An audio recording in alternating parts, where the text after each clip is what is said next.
doesn't care about human rights, civil rights, women's rights, or any rights, except rights on red. Adam Carolla. Yeah, get it on. Got to get it on. No choice but to get on a mandate. You get it on. Thanks for tuning in. Thanks for telling a friend. We love that about you, right, Chris Maxipata? Absolutely. Hey, Adam, how's it going? Good. Chris is sitting in. We'll have the gang back in the studio on tomorrow's show, but today we got Chris. We're doing it a little bit out of order today, so Chris is going to start off in the first segment with the news. First, soccer. Ugh. Yeah. Right now, as we speak, yes, USA is playing Iran. Yes. Yeah. Okay. They scored a goal. So yeah, USA tied their first game, tied their second game, and it was 1-1, and then I think the next one was 0-0. It's why I don't care for soccer. But the real reason I don't care for it is too many other people care about it. And I walked into one shop and I was like, where is Sean? Sean was sitting on a sofa in front of the TV set watching it. Explain to me, don't worry, he's not on the clock.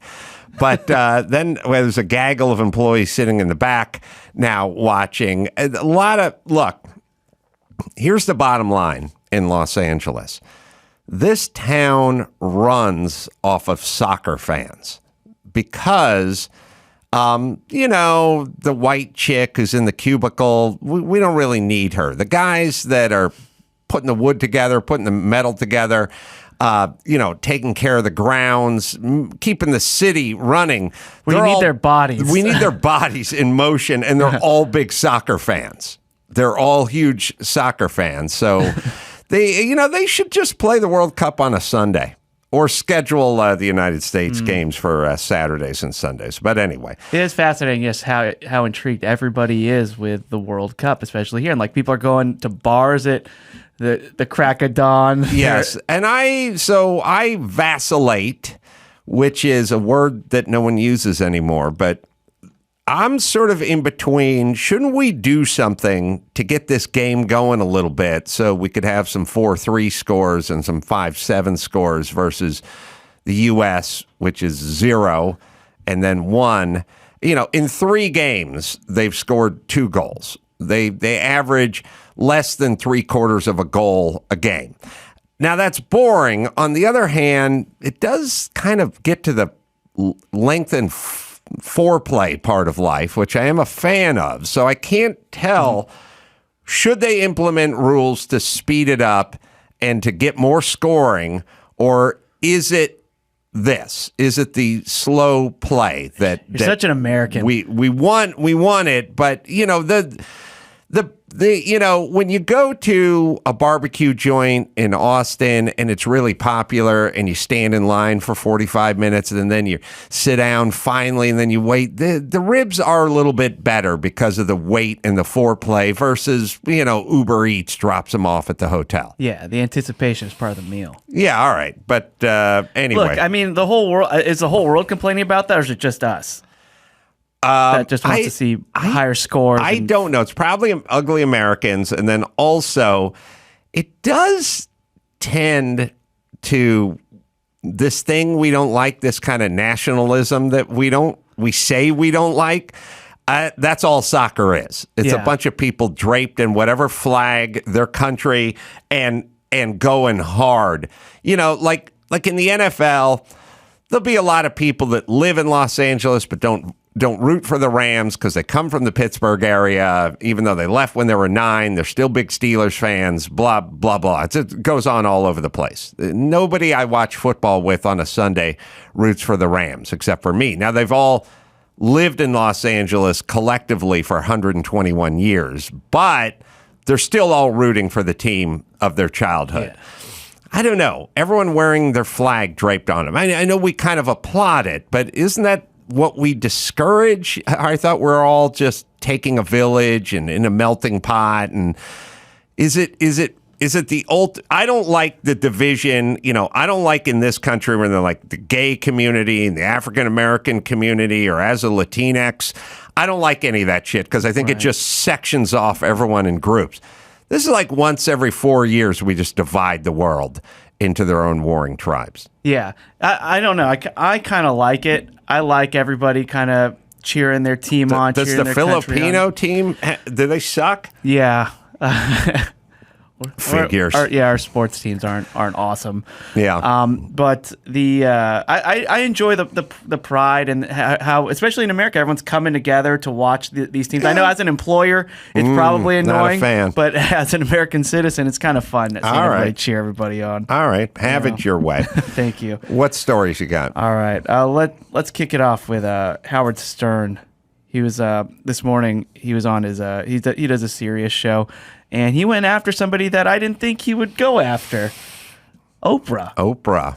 He didn't like her opulence. That's her lack of self-awareness. Yeah. So he doesn't like how Oprah has been flaunting her wealth on social media. She's quote, Oprah's not embarrassed by her wealth at all. She loves showing it off. It's mind-blowing when you follow her on Instagram. You see her estates, her gardens, the people who service her, the people cooking. Far be it from me to defend Oprah. Oh. But this, we do this thing a lot where we go, these people are living this life, and there's a lot of people out there struggling. I reject that wholeheartedly. It's a shit message. I don't like it. I don't like it when they say... I'm confounded, but mostly angry when they're like, these guys make this much through doing their stock trades, and if they could just pay a little back in taxes, then other people could live in dignity. You getting free shit from the government is living in dignity? That's the most indignant anyone could live. You getting free food, handouts, lunches for your kids, government cheese, or a check in San Francisco because you're trans something. That's not dignity. Yeah. That's you relying on the government to give you shit. I mean, if you were a ne'er-do-well stepson living at home at 24 and your stepdad said, I'll give you a stipend of $1,300 a month, you don't have to get a job. Would that be you living in dignity? That's called fucking freeloading. Yeah. So this thing where it's like some people have stuff and they have stuff and the other people don't have stuff because the other people have too much stuff, I reject. But, I stumbled onto this almost 25 years ago.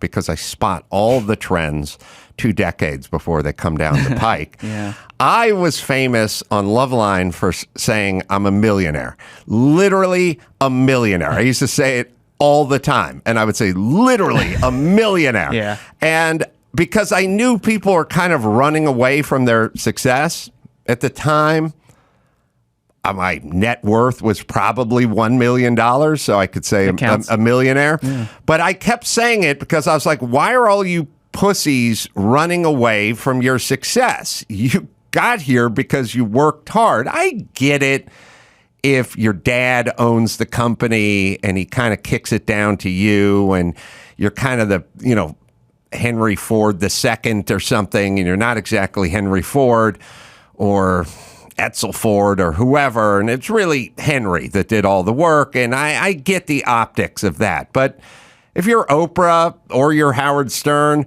or you're whomever, started off with nothing, fucking own it, and then make yourself an example to anyone watching or listening. Yeah, you're showing off the American dream right there. And then in terms of optics, it's like, well, who's working the optics puppet here? The person that is living that life or the person that has the money and is pretending not to live that life? Right, yeah, who's really lacking the self-awareness? Yes. So also, the notion, I never really got it either. There was always that notion of like, well, if people find out how much money you get paid, they won't like you. That was always the radio thing. That's not even just a radio thing. That's just a life thing. Like, money is such a weird thing to talk about. Yes. Just even just with your friends. Like, it's hard to just find out what everybody's making. Everybody's kind of weird about it.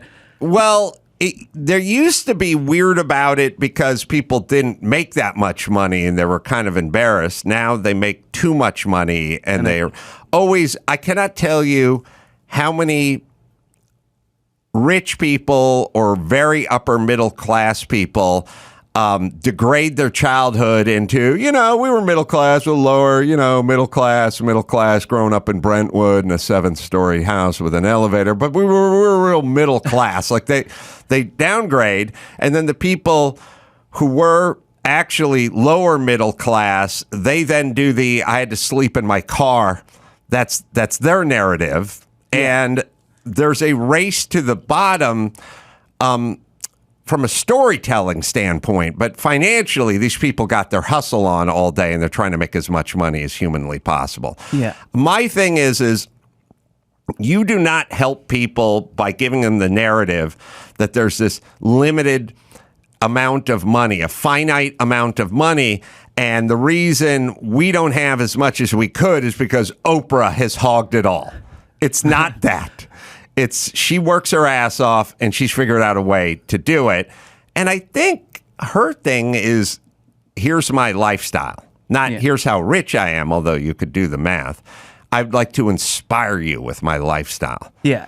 It's really primitive thinking on our part. And also, like, I don't know why, but it's just ingrained in me whenever anybody asks me, where'd you get that? How much was it? I always say I got it on sale, even if I didn't. Like, I always undercut it. It's just a weird, natural thing, which I think we just got to stop doing. That being said, Oprah, for somebody who has amassed the wealth and the following that she's amassed, when you really sit down and listen to her, not that much coming out. I mean, I always find that kind of interesting. Like when they go, this guy or this girl has 700 billion followers on Instagram or whatever. At some point, I'll always go, let me check out their rap. Like, what are they saying?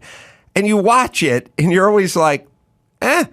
Yeah. Or like when someone goes, this is the #1 podcast in the universe. And then you go, all right, I'm going to give it a listen. You go, not that funny, like not that interesting. Like, hello, new listeners. Yeah, it is kind of interesting that you'd think that Oprah was like really saying something.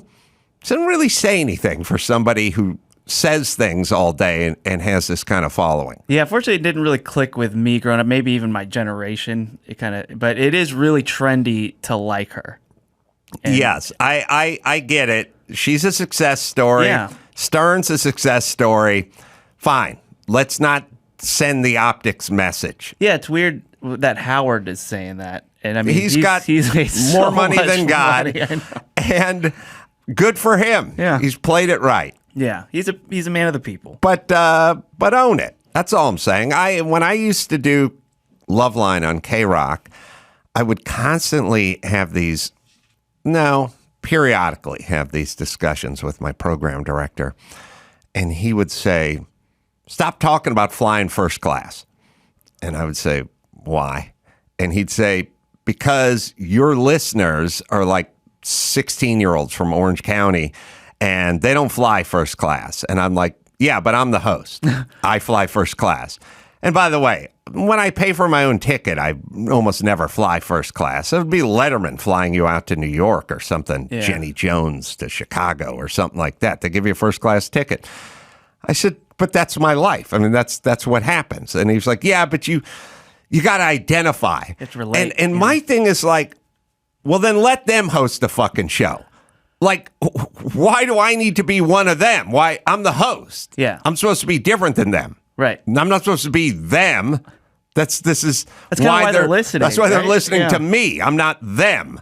But that was it's been around for a long time, is what I'm saying. It's always you could see it, like if you would watch like Letterman back in the day, and Letterman had a $28 million a year contract in 2001, and some guest would come on and they'd go, the talking point would be, you just bought yourself a $8,000 Porsche mountain bike. And then at some point the guy would go, yeah, it's a great bike. You should do it, Dave. And he'd go, oh, too rich for my blood. Really? You made $8,000 in the time you asked about the mountain bike. Yeah. It's always kind of tamp it down. I grew up in lifestyles of the rich and famous. Cribs. Robin Leach. I love that era. It's aspirational. Yeah. All right. Well, Howard said that you got to be a little self-aware. You got to think about the people who don't have, stuff to eat, and just you got to be aware of that. Yeah, No, you don't. Well, you can make that argument against anything, right? Like you can. Thinking about people that don't have shit doesn't help them. If you want to do something, I mean, if there's a call to action, like, look, Oprah, you got a place in Maui, and you got to. But by the way, she does enough for the indigenous kids of the tribes in Africa and their school and all that stuff. So it's done enough. But if the call to action is sell the place in Montecito and give the money to an orphanage, then that's something. Just sort of thinking about poor people, not really helping poor people. Although. Maybe that was the problem when I was growing up. Maybe Robin Leach wasn't thinking. Maybe Morgan Fairchild wasn't thinking enough about the Carollas and what they could do. I have to ponder that. Yeah, think about that. Also, I was lucky enough to fly private with you to the south of France, and that is now my icebreaker when I meet people. That's where Mike August pissed in a Gatorade bottle. There are two bathrooms on that plane.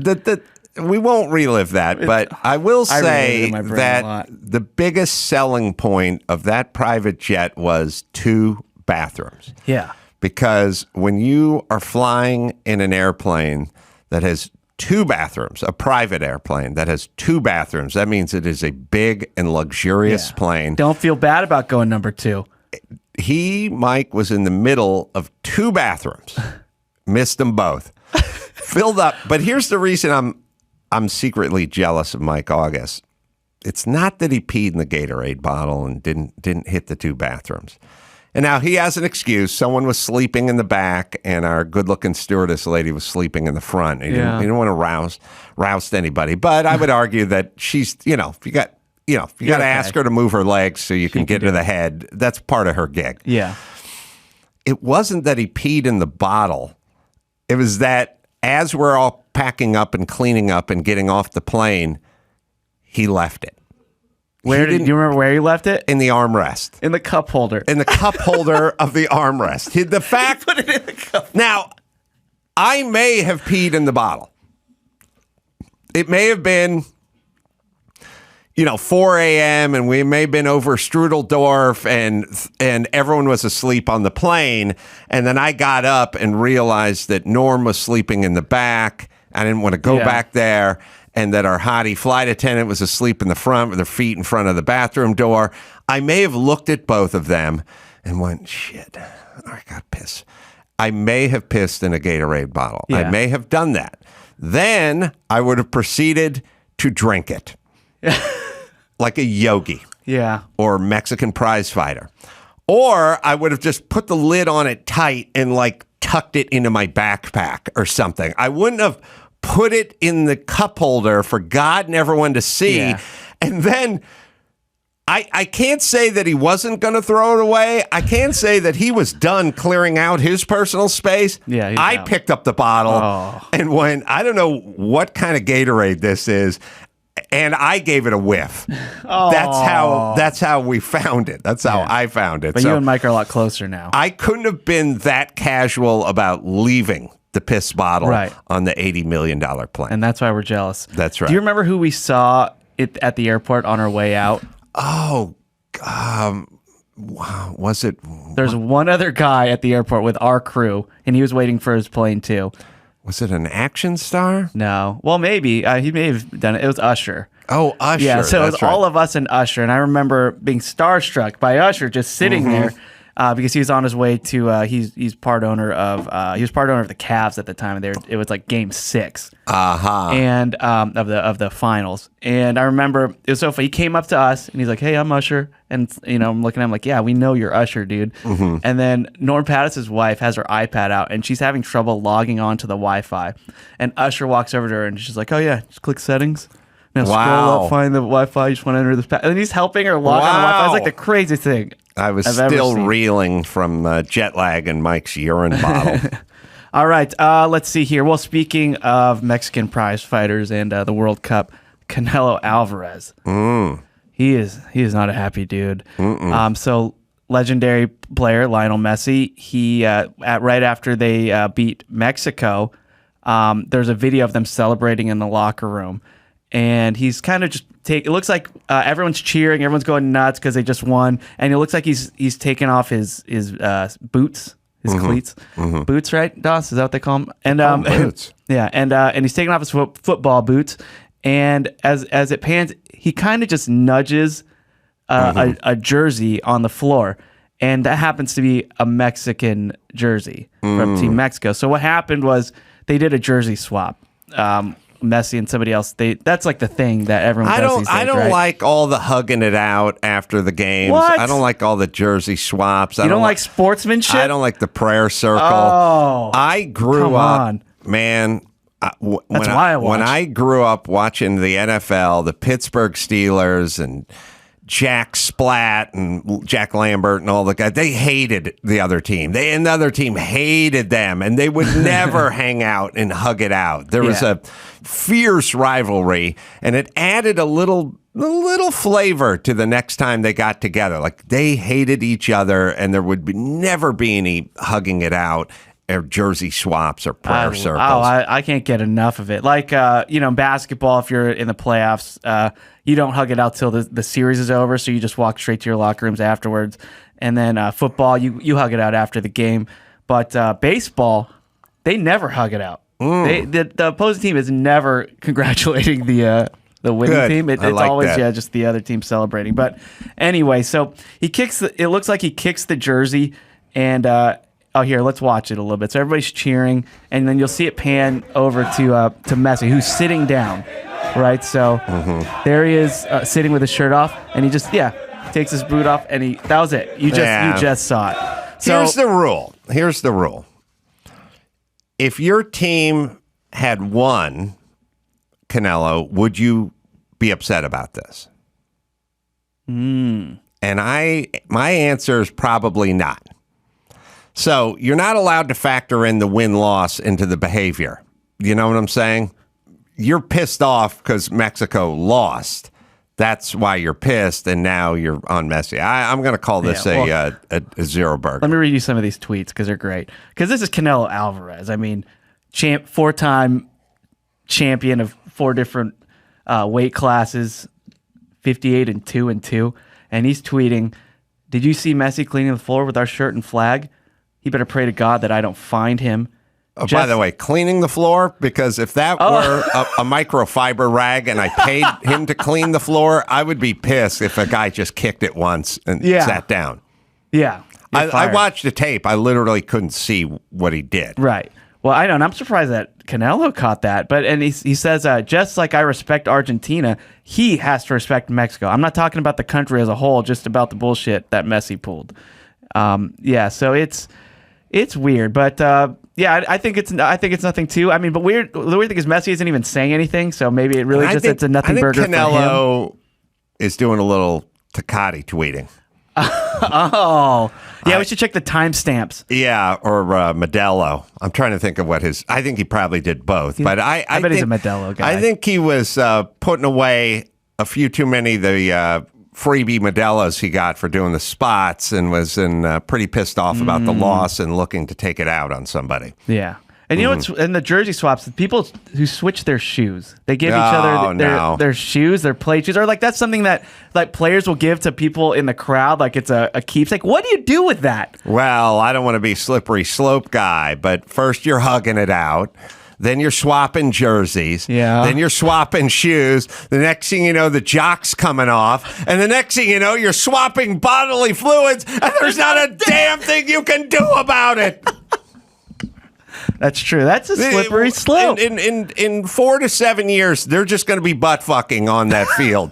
My son is going to have to watch them enter each other midfield, because that's where this is going. I love sportsmanship. It's not stopping at the shoes. No. All right. Well, speaking of unsportsmanlike conduct, someone who's really well known for it was Terrel Owens. Remember, like when he would run out to midfield in the middle of the Dallas, the Dallas Star, on the Star, and then he got leveled. Yes. So anyway, he was at CVS the other night, and a guy came up to him. It's like he's a Niners fan and just showing his appreciation. I mean, that must have been pretty cool seeing Terrell Owens in the toothpaste aisle. And then Terrell says the second guy, he started talking crap to the fan that Owens was talking to, and just like, hey, let's take this outside. And Terrell decided to get involved too. And so here's the clip of them outside of CVS where Terrell puts both fists up, which squared up. Yeah. So, and I'm surprised the other guy is not running away. He's actually dodging and going forward, but I think he just gets knocked out. It takes his shirt off. Good. Yeah. Don't mess with people. Number one. Number two, don't mess with athletes, and not because they're athletes. I'll tell you why. At some point, these guys work with personal trainers, and the trainers show up at the beginning. They show up with those stretchy rubber band things, and then they show up with those pivoty push-up things. The perfect push-ups. The perfect push-up thing, and that's where it starts. But at a certain point, the client gets bored with the rubber bands and the whatever, and the guy will show up with the focus mitts. At a certain point, the personal training, it does it with chicks a lot too. Yeah. Gets into the boxing. They'll throw it up on the internet and stuff like that. Because beating somebody up is kind of the ultimate expression of physicality. Yeah, of all your hard work. Right. And these guys are athletes, and there's no good size, really world-class athlete that doesn't think to themselves, I think I could box a little bit. Like, I think I could take one of those guys on. It used to happen all the time. Guys, Lyle Alzado would fight Muhammad Ali in like a charity match or something, but he was trying, you know. And so at some point, the personal trainer starts getting the focus pads out and they start working the hands a little bit. And they just some of it is ego and some of it is just like the personal trainer trying for things not to get stale. Yeah. And the client likes putting the gloves on and hitting the focus pads and doing that kind of stuff. So I'll guarantee you that at some point in Terrell Owens' career, he worked with his guy who got the focus gloves out, and they did a little hand work. He did look kind of enthusiastic Those guys about can use their hands a little bit, and so they always have that in their hip pocket. So don't fuck with them, not only because they're world-class athletes, but because they have trained with some handsy stuff. And the bro with the shirt off out in the parking lot, I don't think he's had as much personal training time as T.O. Why are you taking the shirt off too? It's not a big layer of protection, but it is a layer. I would keep it on. For guys who scrap over nothing at a CVS at 11:30 at night in Compton, that shirt is kind of a big ticket item. They're protecting the shirt. Well, if you think about it, the black eye's going to heal. The tear in the shirt, that never goes away. Yeah. And I used to have that a lot, like back in the day when people were poor and they had just one or two decent shirts. If you were going to help someone work on their car or something, you take your shirt off because it's going to get fucked up. This is like pre-Old Navy where everything was free. Dudes who are poor, they got a handful of decent shirts, and they don't want to fuck them up. Yeah, I didn't think about that aspect. You must. I know, I must. Can we do one more? Yeah. Here, let's. Will Smith. So he's been kind of making the rounds on his. Now I would watch him and Terrell go at it. Oh yeah, that would be good. He looked good in Ali, right? Yeah, thought he was great in that. Paul Rodriguez didn't. All right. Well, anyway, so Will Smith, he's done some interviews, and obviously he's now most known for that Oscar slap last or this year, I guess. And he has a new movie coming out, which they've kind of thinking about pushing. It's just clouded by this whole slap. It's called Emancipation. It looks really good. I don't get the clouded by thing. You know? No, not. You separate the artist from the art kind of thing. Well, first off, he didn't light a nunnery on fire. He slapped a rich guy. Not with a closed fist. But he gave him a good one. But Chris Rock is no worse for wear. He's fine. He didn't lose hearing in his left ear or something like that. So he's fine. Actors traditionally have done, a lot of hard living, hard loving, womanizing, DUIs, rehab, domestic violence, Me Too, crossing the line, and all. They have a rich history of that, and then we watch them on the screen. Yeah. I don't think there needs to be that much bleed over. It's just when I hear the name Will Smith now, that's all I could think of. I mean, look at Christoph Waltz. He's an animal. He really needs to control But I can still enjoy his work. That's true. I can separate the man. I know, like there were, I play music at bars and stuff, and I do a lot of covers. Sometimes the ones that you ask me to, but I used to play R. Kelly covers, Michael Jackson covers, and there were times when I would start it and I would get weird looks, like especially in the heat of all the stuff going on. Yeah, I don't, especially a film. If it's a good film, it's a good film. Let's watch a little bit of it. All right. This is Emancipation. The Lord is with us. Look at Will. Who's he playing? He's playing a slave named Peter, or Whipped Peter is his nickname. Whipped Peter. I will come back to you. Based on a true story. They put him in a cart cage. It looks epic. Yeah. You walk the earth because I let you. I'm your God. I think we should give him the Academy Award and let Chris Rock slap him. And then we're just even. Chris holds the statue and he cannot get it. Let's get to Baton Rouge. Until he gets the slap. And make it even, yeah. Lincoln's army is dead. So anyway, this it's great. It looks great. I mean, premieres in theaters December 2nd. It's going to also stream on Apple TV. So yeah, everyone's talking about pushing it. And here's what Will had to say about everybody talking about the slap versus if they can enjoy the movie. I completely understand that. If someone is not ready, I would absolutely respect that and allow them their space to not be ready. My deepest concern is my team. Antoine has done what I think is the greatest work of his entire career. Yeah. Yeah. I don't, who's not ready? I don't get it. And then all actors do is, you could put together a 7-hour reel of Will Smith fighting in movies, like throwing punches and beating the shit out of people. Yeah. I don't get it. What if Peter slaps somebody and then it takes you out of the movie? Or what if Alec Baldwin shoots somebody in a movie? Like it's going to take you out. So they're just these things in real life that actually control how you're going to appreciate the film. But if you really want to distill it down to that, you bought your tickets online 3 days in advance. You drove to the theater. You got into an argument at the concession stand about Raisinets versus Goobers. You wanted to know if they served alcohol. You found your seat, and then you watched 700 trailers. You're not in the movie. Don't ruin it for me. Do you know what I'm saying? And then at the end, they have the outtake reel.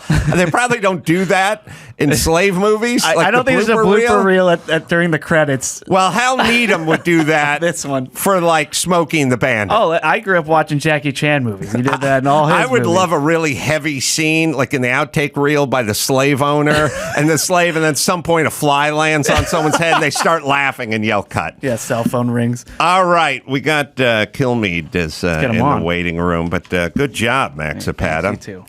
All right, let me hit Good Ranchers here. It's the holidays, and the waists are getting bigger and the wallets are getting smaller. Good Ranchers wants to help you save this season and not turn it into a season of spending. Get a subscription to Good Ranchers during their Black Friday special. Beef prices are going to go up 20%, many say, in 2023, but use my code Adam, and you get zero meat inflation all year long. Every subscriber locks in their price for the life of the subscription. Plus, you get the Black Friday offer, and you do it right now. 2 free 12-ounce Black Angus New York strip steaks with any order. Use the code Adam. Head to goodranchers.com/Adam to find the perfect box for you, and they'll curate a selection of America's best meat and seafood. Good high-grade protein, just what you need. It's Good Ranchers, right, Dawson? Give the gift of zero inflation, America's best meat, to yourself or someone else this season. Good Ranchers' award-winning service and quality are why they have over 7,000 five-star reviews. Remember to visit goodranchers.com/Adam and use code Adam at checkout to grab the Black Friday special, their best offer of the year. 2 free Black Angus steaks. So don't have a normal Black Friday this year. Have yourself a Black Angus Friday. Good Ranchers, American meat delivered. Brian Kilmeade has joined us. You know him as one of the co-hosts from Fox and Friends and his own show as well. Brian Kilmeade's Saturdays, One Nation, I should say, with Brian Kilmeade on Saturdays. Also, the book, The President and the Freedom Fighter, Abraham Lincoln and Frederick Douglass and their battle to save America's soul. Good to see you again, Brian. Adam, always great to see you. What's on your mind? I know you're in the middle of a book tour, but I also know you're up to date on every subject politically that's going on under the sun because you ingest it 14 hours a day. Right. You mean it? So you're indicating I'm forced to, even if I don't enjoy it, it's going to be in my, it's in my atmosphere from 2:30 in the morning when I get up. But right now, believe it or not, I'm taking a break from news. I was watching soccer all week. You know, I got that soccer background, which really was of no use until recently. So the U.S. gets through to the knockout round. Yeah. So that's kind of unique. So that's kind of cool. So we're doing something with the rest of the world. You played soccer, right? Right through college, and then went and coached for a bunch of years. My son and my daughters for years. So got a little bit of an athletic background from the 70s when nobody was playing soccer. You were boxing, weren't you? I played football. I started playing football, tackle football when I was 7. Right. I got so into the equipment, the idea that I would get a helmet and shoulder pads and thigh pads and stuff, and that I could go hit people. I was so into that I could never transition to soccer, even though my family, who hated American football and was much more into soccer, was constantly trying to push me into soccer. I was like, no way. I got a helmet and shoulder pads. I'm using them. Right. No, absolutely. I can see it. I mean, I don't think football players are allowed to say the word soccer. We're around the same age, at our age. They were, what is that sport? Is that for sport for people that can't play football? I don't get it. It just so happens I just happen to be in an area, it sounds like you were too, with a bunch of Irish and Italians and Germans who were on the national team but decided to run from the fact that there was no food in Europe and come to America where they at least have a shot of eating and making a living. But they also brought along their soccer skills. So when they rolled the ball out, we had these international level coaches. So our town was crazy for the sport. In fact, Gordon Bradley, I'm giving you way too much soccer information, I realize that. But Gordon Bradley, who was coaching Pele and the Cosmos, was in my town. I was playing with his son. So we really had the best players in the country in my town. So it was just an odd thing. And then to see the U.S. get through 50 years later. So we're just catching up. Pele was a sensation in the United States. I mean, he was an international sensation, but he was a soccer sensation.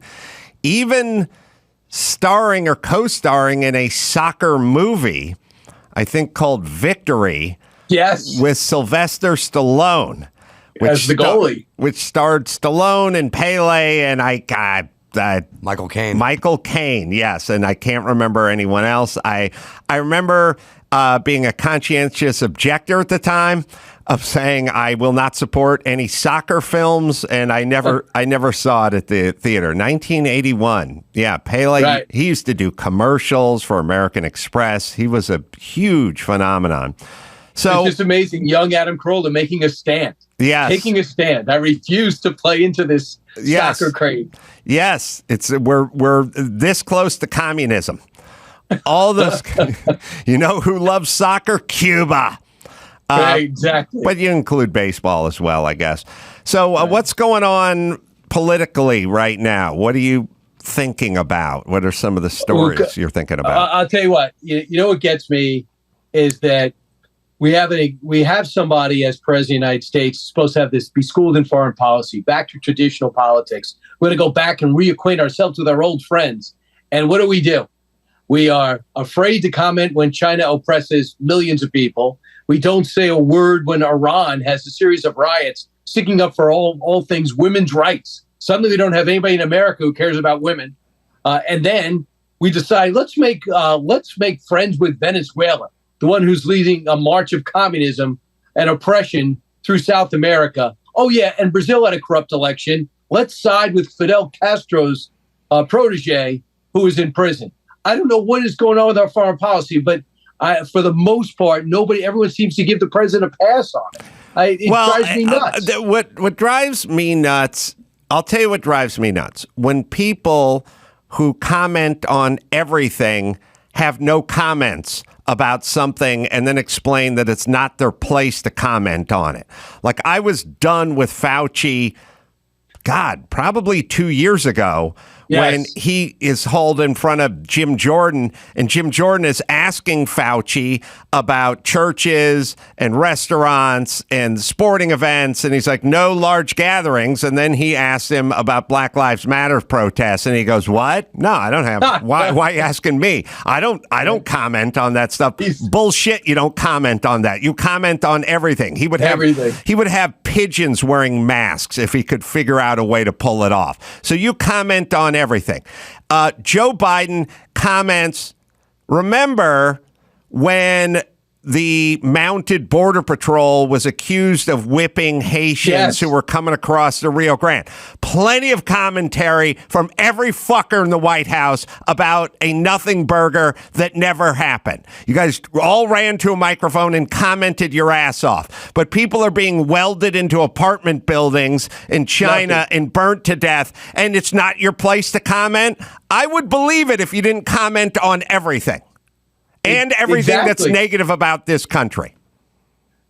Well, no, I hear you, and that's just it. The only time you got to comment on the border, and Kamala Harris, thanks for that, by the way, from California, to comment on the border is when they thought Haitians, who happen to be black, were being whipped by white border patrol agents, and they weren't. And there was no apology ever given to those families as they were given suspensions and ostracized in the community. And indications were, according to them, that they were the racists. They were having trouble getting a table at a restaurant in those great restaurants at the border. You know, that's where the best restaurants are and the best clubs. So they're already sacrificing their life to live there. And then they get abused by the president. And now we're getting rid of the border. Drives me nuts. And I don't know why it's not a bigger deal in California. But now we're going to get 18,000 illegals a day without Title 42. And the president, in his illustrious career, has never even visited the border to even say to himself, it's going great or it's going terrible. So, yes. But I guess it doesn't matter. We just had the midterm elections. Besides a few surprises in New York and California, it's business as usual. The House flips, the Senate doesn't, and the president keeps his job and will run for re-election. What planet are we on? I was saying to Ben Shapiro earlier this morning on his program, I was like, all the people that implemented the draconian China-esque lockdowns were reelected in a landslide. At a certain point, you got to ask the people what's up. I mean, we can talk shit about Gavin Newsom all we want, but Gavin Newsom is Gavin Newsom. He's a sociopath. There's something wrong with him, and he's an idiot, but he's going to do what he's going to do. The people that suffered through. And there was a tweet by Gavin Newsom, and I don't know, maybe Dawson can find it, the Gavin Newsom tweet about freedom. Ironically, this guy has the balls to talk about freedom. This guy who shut down beaches and shut down churches and shut down small businesses and shut down schools and shut down playgrounds and basketball hoops. And we took the nets off of the beach volleyball courts in Los Angeles and all up and down the coast of California. This guy wants to give you a lecture about freedom. Yes, it's he says the GOP version of freedom: ban books, limit speech. Geez, who's upset about Twitter here? live in fear of gun violence, take away our health care decisions. I'm not sure that's part of anyone's platform, but either way, that guy who shut down every small business in California and told kids to go home and rot instead of go to school is going to be some sort of beacon of freedom, truth. But the bottom line is he won by 20 points. So at a certain point, California, parts of New York, Michigan, would you find a fucking mirror and figure out who you're voting for here, people? They're going to do what they're going to do. Why are you voting for them? I agree. Michigan, Whitmer, how she won is unbelievable. That was a good option in Tudor Dixon. I thought of it. I guess it came down to abortion. But back to Gavin Newsom's point, Gavin Newsom didn't he also pour sand in skate parks? I mean, that's unbelievable. So while he is doing his own thing, his kids go to private school full time, and of course he's going out to the French Laundry. And I thought the most audacious thing I've seen in my life was him going to the White House while the president was away and pretending as if he lived there, taking his coat off, walking around, slicking back his hair. No, he's in full view of all the cameras. We have so much B-roll of Gavin Newsom. You would think he's doing an episode of at the White House, some type of sitcom or something. And then he's like, "I'm not going to run. I'm all yours." Well, now at 82 years old, this president is going to run again. And they said, we're going to run him like a statesman. He's not going to actually go to events. He's going to go raise money in Delaware and go back to the White House. I got to say, now there's all this, speaking of COVID and, should we have done this or should we have done that?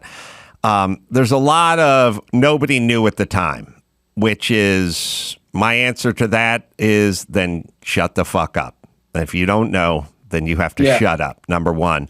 Number two, how is it that you didn't know? We didn't know at the time. We didn't know at the time. We didn't know at the time. How come every single one of them favored some form of oppression, some form of vax mandate, some form of some sort of vax travel card, some form of shutting a school, some form of mask up on airplanes, mask your 2-year-olds up? Your 2-year-olds up. That is mathematically and physically impossible to get a 2-year-old to wear a mask on a commercial flight. But okay, you didn't know anything. Well, how come nothing went toward freedom then? Nothing. If you didn't know anything, if you don't know anything, it's my cash. It's like you getting shortchanged at the liquor store every time, and they go, the cash register's broken. And I say, if the cash register's broken, then you get extra change every other time. It doesn't all go one direction. So you guys were for lockdowns, you were for oppression, and now 2 years on, people are like, we didn't have the data. I just heard data today. 94% of the deaths, I think, in the United States were people 50 and over. All right, so we should have focused on older people, like I said, but instead we focused on the kids. And then their answer is, we didn't know at the time. You didn't know at the time, like CBS didn't know about the Hunter Biden laptop at the time. It took you 2 years to figure it out. You had the data 2 years ago. Why didn't you implement it? Absolutely. So let's get a vaccine. We'll fire you in case of emergency. And for that whole swelling of the heart that these 20-year-old soccer players and volleyball players and baseball players were getting, that many of which haven't recovered from yet, don't worry about it. Don't complain. Don't post anything about it. It's going to scare people from doing it. Number two is they still have, I know 2 Sloan Kettering nurses that were begged to work through the pandemic.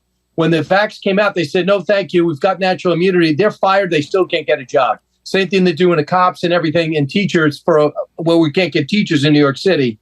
But they had to fire them because they didn't get vaccinated. Now we're in a situation where they're telling us, get rid of Title 42, the pandemic's over, but let's keep those nurses and teachers fired and make sure they don't get unemployment.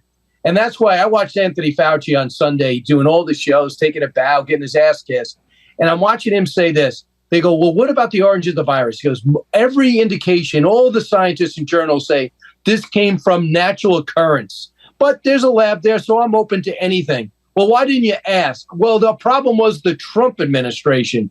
They created such an adversarial relationship with China because they said the virus came from China. Well, it did. They never told us how it happened. They lied to us about the nature of it. They said it wouldn't be a problem here. You said it wouldn't be a problem here. When it came here, you're upset at the Trump administration for having an attitude towards China. who literally are killing millions of people around the world and still haven't told us how this happened. It's amazing to me there was no follow-up question from Margaret Brennan or Chuck Todd or Martha Raddatz. Yeah, well, if you ask any tough questions, then they don't come back. So it's a tacit agreement. And that's why news people have essentially stopped being reporters. But, speaking of that, as we began this conversation, our priorities are all over the goddamn map, which is Apple is not worried about China, where they make all their product and all the oppression and all the human rights abuses that are going on in China, but they're more concerned with Elon Musk and Twitter. And so is everybody who lives in Hollywood. LeBron James is much more concerned about Elon Musk and Twitter than the human rights atrocities that are going on in China. And that's all you need to know about these people. You literally cannot listen to them about anything because either they're lying or they have a completely broken moral compass. See, Adam, that's why I'm always stunned, yet I relish it when I talk to you on or off camera, is because you still live there. We have Joe Rogan and other people who live there and had success and they left. A lot of people leave. You still live it. Do you get fueled over it? I mean, you could live an anxiety-free life among normal people with semi-normal leaders, governors, and mayors. But you put yourself through this every day. You're right. No, I am. I literally live in a city that drives me insane. It makes your show better. Insane. And, maybe that's it. Maybe, like when the prize fighter starts getting soft, like in Rocky 3, gets a big house on the hill, gets himself a Lamborghini. All of a sudden, he loses the eye of the tiger. So I live in a tiger cage filled with hyenas, like the mayor and the governor and the Los Angeles Times and the LA Unified School District, and I hate them all. And that's how I keep my eye. But yet your friends, do your friends who might vote differently also get maddened by the amount of homeless, the high taxes, the shutdowns that lasted 2.5 years too long, let alone the traffic, which is normal, the border, the people living off the system. Does that bother any of your friends? Like, I don't know, do you hang out with Rob Reiner? I've had him on the show a couple of times, but we don't hang out. Here's how those people work. And you're a sports guy, you have a sports background, and if you disagree, by all means. But I really think it's a kind of a cognitive dissonance that sports fans have, which is if you are a Ravens fan and a dyed-in-the-wool Ravens fan, and these guys are dyed-in-the-wool Democrats, when you hear about the Steelers star running back punching out his girlfriend in an elevator at a casino, you are outraged. Outraged, and you demand justice, and you want him suspended for the rest of the season. When your guy punches out his girlfriend, you go, let's not rush to judgment. We don't know what he was thinking. He may have been the subject of abuse. That's what they do. They live in a town where their people are destroying the town they live in. Right. But it's their star running back on their team. And even though they wish that running back didn't punch the girlfriend, they're not going to say anything about it. Yeah, I mean, that's an interesting analogy. I thoroughly get it and understand it. I used to do All Sports Radio XTRA out there, so you're dumbing down your show for me. For that, I appreciate. But number two is the one thing I have heard that did bother people, the people that really do the work in Hollywood, the producers, actors, and writers, they can't staff a movie because you got to have one bisexual, one transsexual, transgender. Yes. They have to have the audio guy has got to be a free man of color. Whatever it is, then they can't staff it. So they can't use their best people to put together their best movie. They have to, I guess, balance it out with people that from different genders and nationalities if they want to be eligible for, I don't know, funding or to get a trophy or to be able to get that lot they need. Yes. So in one way, the most liberal people in the world are saying, I think I want out of this business. Yeah. No, I cannot tell you the amount of 50-something-year-old heterosexual white guys who used to be all over this town who just go, there's no place for me to go now. There's no business. I can't get anything done. It's funny how insane Hollywood is with COVID. Here's how insane Hollywood is with COVID. If you walk onto a set of a sitcom or game show, whatever, there's still deep COVID protocol, like no audience or spacing. I did a show where they wouldn't allow an audience, like an in-studio audience. The in-studio audience was tech guys and staff and people like that. Everyone's wearing a mask. I had breakfast with a woman who works for SAG and AFTRA, and we were just talking, and nothing political or anything. And she just mentioned, by the by, after the first of the year, she's going to go back into the office. And I said, you're going back? Everyone else has been back in the office for 2 years. And she's like, yeah, they weren't letting people come back. By the way, I don't know what the difference between December and January is in terms of viruses, right, exactly. but they always pick some arbitrary date and then go after this date. No, SAG and AFTRA, who make all the rules for all the sets and everything that goes on in Los Angeles, still does not let their employees come back to their building. They must be the last endeavor, the last business in Los Angeles that has locked their people out. But that's how crazy hardcore SAG and AFTRA are. Right. And so that's another reason why people, for the most part, were beginning to leave your great city and shooting elsewhere, perhaps in non-union cities. I don't know if that still carries over. But then if there's a bathroom controversy in North Carolina, of course, you don't want, transgender bathrooms. Those are like the good old days compared to what we're dealing with now. And then we had the problem with the Jim Crow 2.0, which then kicked movies out of, they just disbanded from going to Georgia for a while, which was another place they escaped LA from. So I just think at one point, I'm hopeful, Adam, you're going to have less material, because I think people are going to begin to sober up, because after a while, the whole world's going to be canceled or on the wrong side of the street. And they're going to go, okay, let's just go and make our own game, our own rules. And the people that screwed it up are going to be the first one to leave what they left behind. But I think that things will get better. I mean, think about this. For 2-3 years ago, where we've gone with race and Black Lives Matter and America's irreparably racist. And now you got the captain of this U.S. soccer team, 23 years old. When people ask about racism in America, he goes, every day we're getting better. And as long as we're doing that, that's fine with me. And I thought, wow, 3 years ago, Al Sharpton would have been marching in front of his house.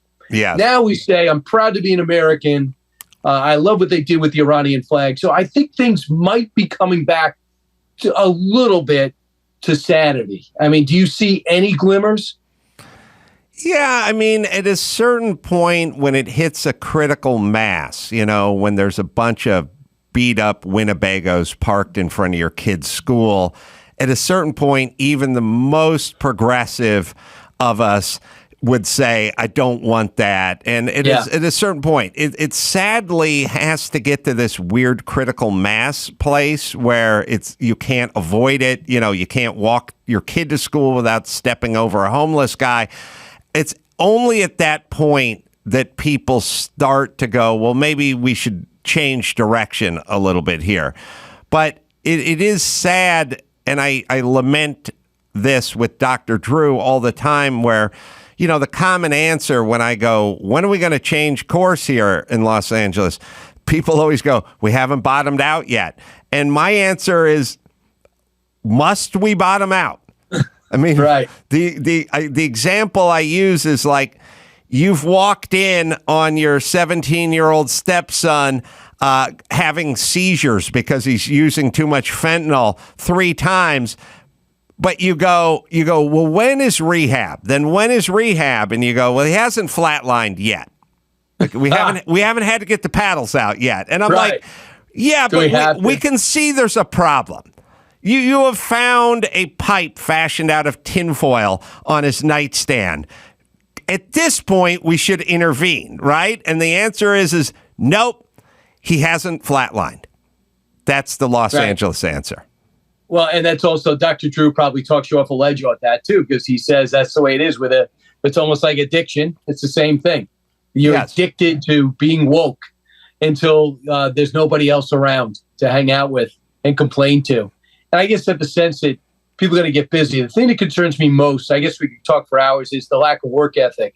I don't care about performance. In a way, if you're competing, I would love to compete with this generation because they don't try. Oh, my God. Not everybody. But if you do have a good work ethic and you're 22, 23, you are going to shine like never before. You're going to be like Andrew Carnegie. So the one thing that worries me is the stuff that you kind of learn because you have to, because you're scrambling, because you got to make ends meet, you got to pay your credit cards, you got to move forward with your career, whatever direction that is. People don't seem to have that hunger a little bit because of our social networks. They just pour money into these systems, and they can use the unemployment and pretend to apply for a job, get fired, and pretend to apply for another job, and not feel the social pressure to get it together. I always felt it internally to get it together. Well, you have been served by your motor incredibly, and it's something we've talked about before on this program, and I always think about you as the guy who's gotten so much done because of that relentless motor that you have. Grit, tenacity, all those old terms we don't use anymore. You know what I think we need to do? Tell me if you're with me on this. We need a shift, because traditionally, as human beings, regardless of what country or society you grew up in, the motor was not something that needed to be taught to you or bequeathed. It was built in because in the very early times, you did not want to sleep outside. So you spent your time building a shelter, you know what I mean? And you did not want to go hungry. So you went out hunting, and the best time to go hunting was at 5 a.m. And so you got up and went hunting at 5 a.m. Like it wasn't an option. So everyone did it. It was essentially like saying, I fell off the back of a cruise ship and I drowned because I'm lazy. But no one drowns because they're lazy. Once you're in that water, you're trying your hardest all the time. And so in a weird way, people like you to some degree and people like me to some degree, we shouldn't even get full credit for a motor. A lot of it was born out of desperation. Absolutely. And I wanted air conditioning. I wanted a sports car. You know, I wanted things that you couldn't get if you didn't have a motor. So now, sleep until noon. Yes. Now there is a comfort that people have. And I've talked about it in the past. And I used to talk to some of my younger employees about it. And I would kind of kick their tires and go, where's the drive? You know what I mean? Where's the motivation? Where's the enthusiasm? And the answer was, I got my pot gummies.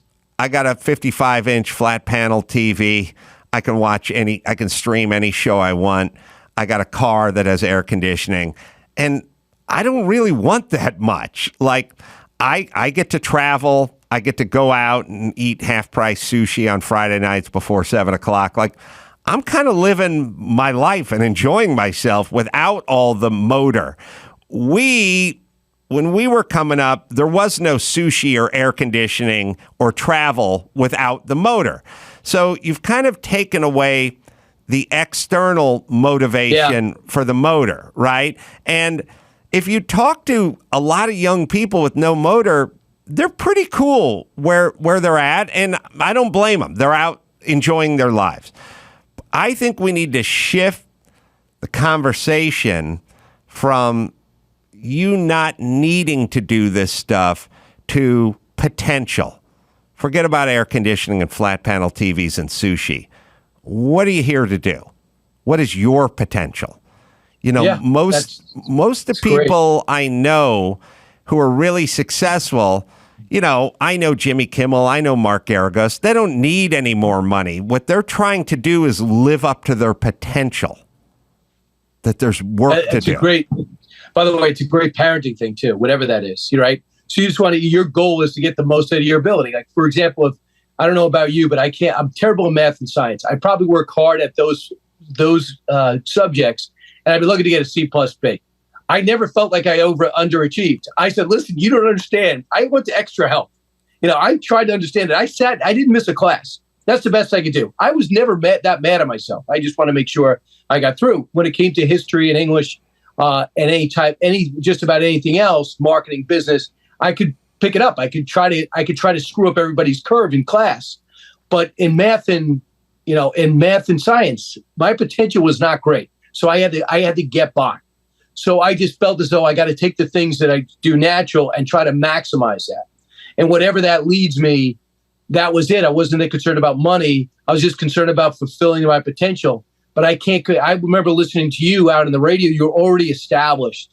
When I was out in Los Angeles, I was making $596 every 2 weeks, making $200 to do a radio show. I was on 7 days a week and doing stand-up. And the most I ever got paid was $75.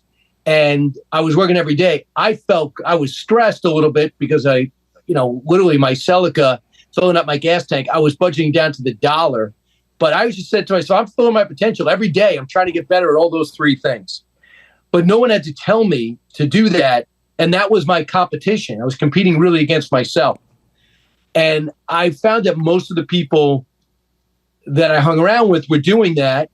And a lot of them had success early, and that mellowed them out. And they just said, okay, I can see myself 25 years here. I'm going to get a pension, and then I'll know what I could do afterwards.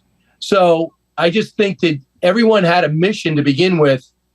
And for most people I hung out with, and the ones that didn't had the luxury of having a fallback or had a plan B. Yeah, I think I shall tell my kids when I get home today, look, you're going to have a big fat TV set. There's no doubt. The smallest TV set you're going to know in your adult life is 63 inches. You're never going to have a small TV. You're never going to be short on entertainment, air conditioning, or discounted sushi. But let's talk about your potential. Let's talk about why you're here. Forget about cosmic this and religion that. Just what are you here for? What are you good at? You'll never be 100%, but let's see if we can get you into the lower to mid 90s on the potential meter. The book, by the way, is The President and the Freedom Fighter. It's out on paperback now. Yeah. And it has a new epilogue as well for those of you who purchased the paperback, right?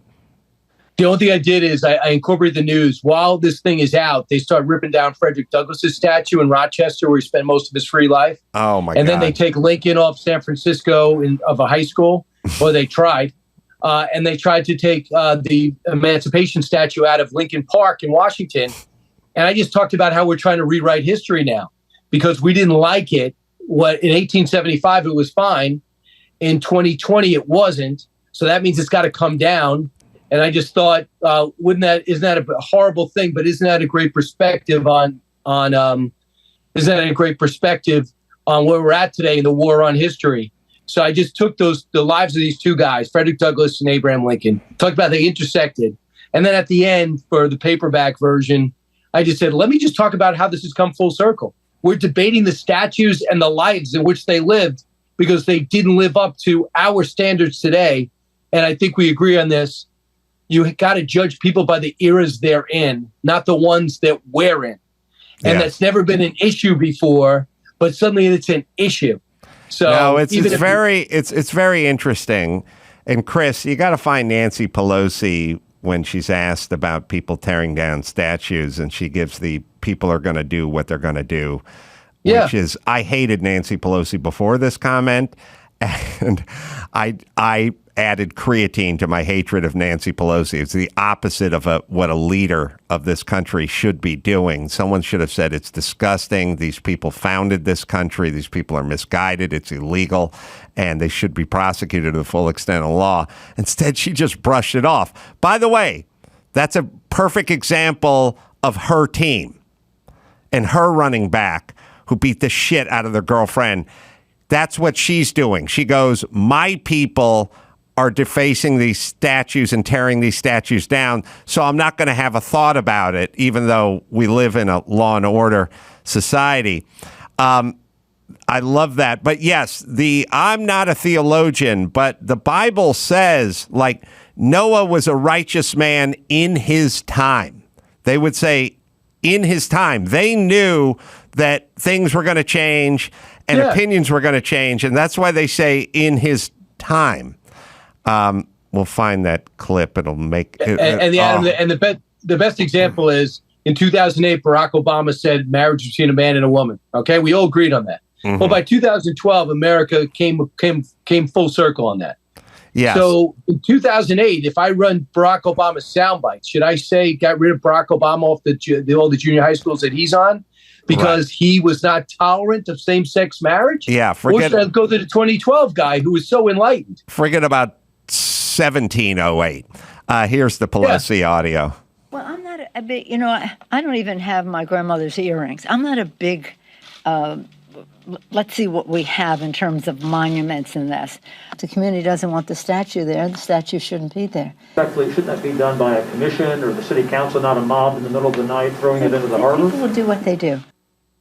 She's a horrible witch of a woman. That's terrible. Leadership. Her first off, my God, we're asking her about, tearing down a statue of Abraham Lincoln or some Civil War general. And she's like, my grandmother has earrings and I don't keep them. And then, if they don't want stuff. Okay. What if people in the community don't want to pay for the bus fare or don't want to pay the $61 parking ticket they got in the community? What if they don't want to pay to get into a movie theater? Should they just do what they want to do? They're going to do what they're going to do.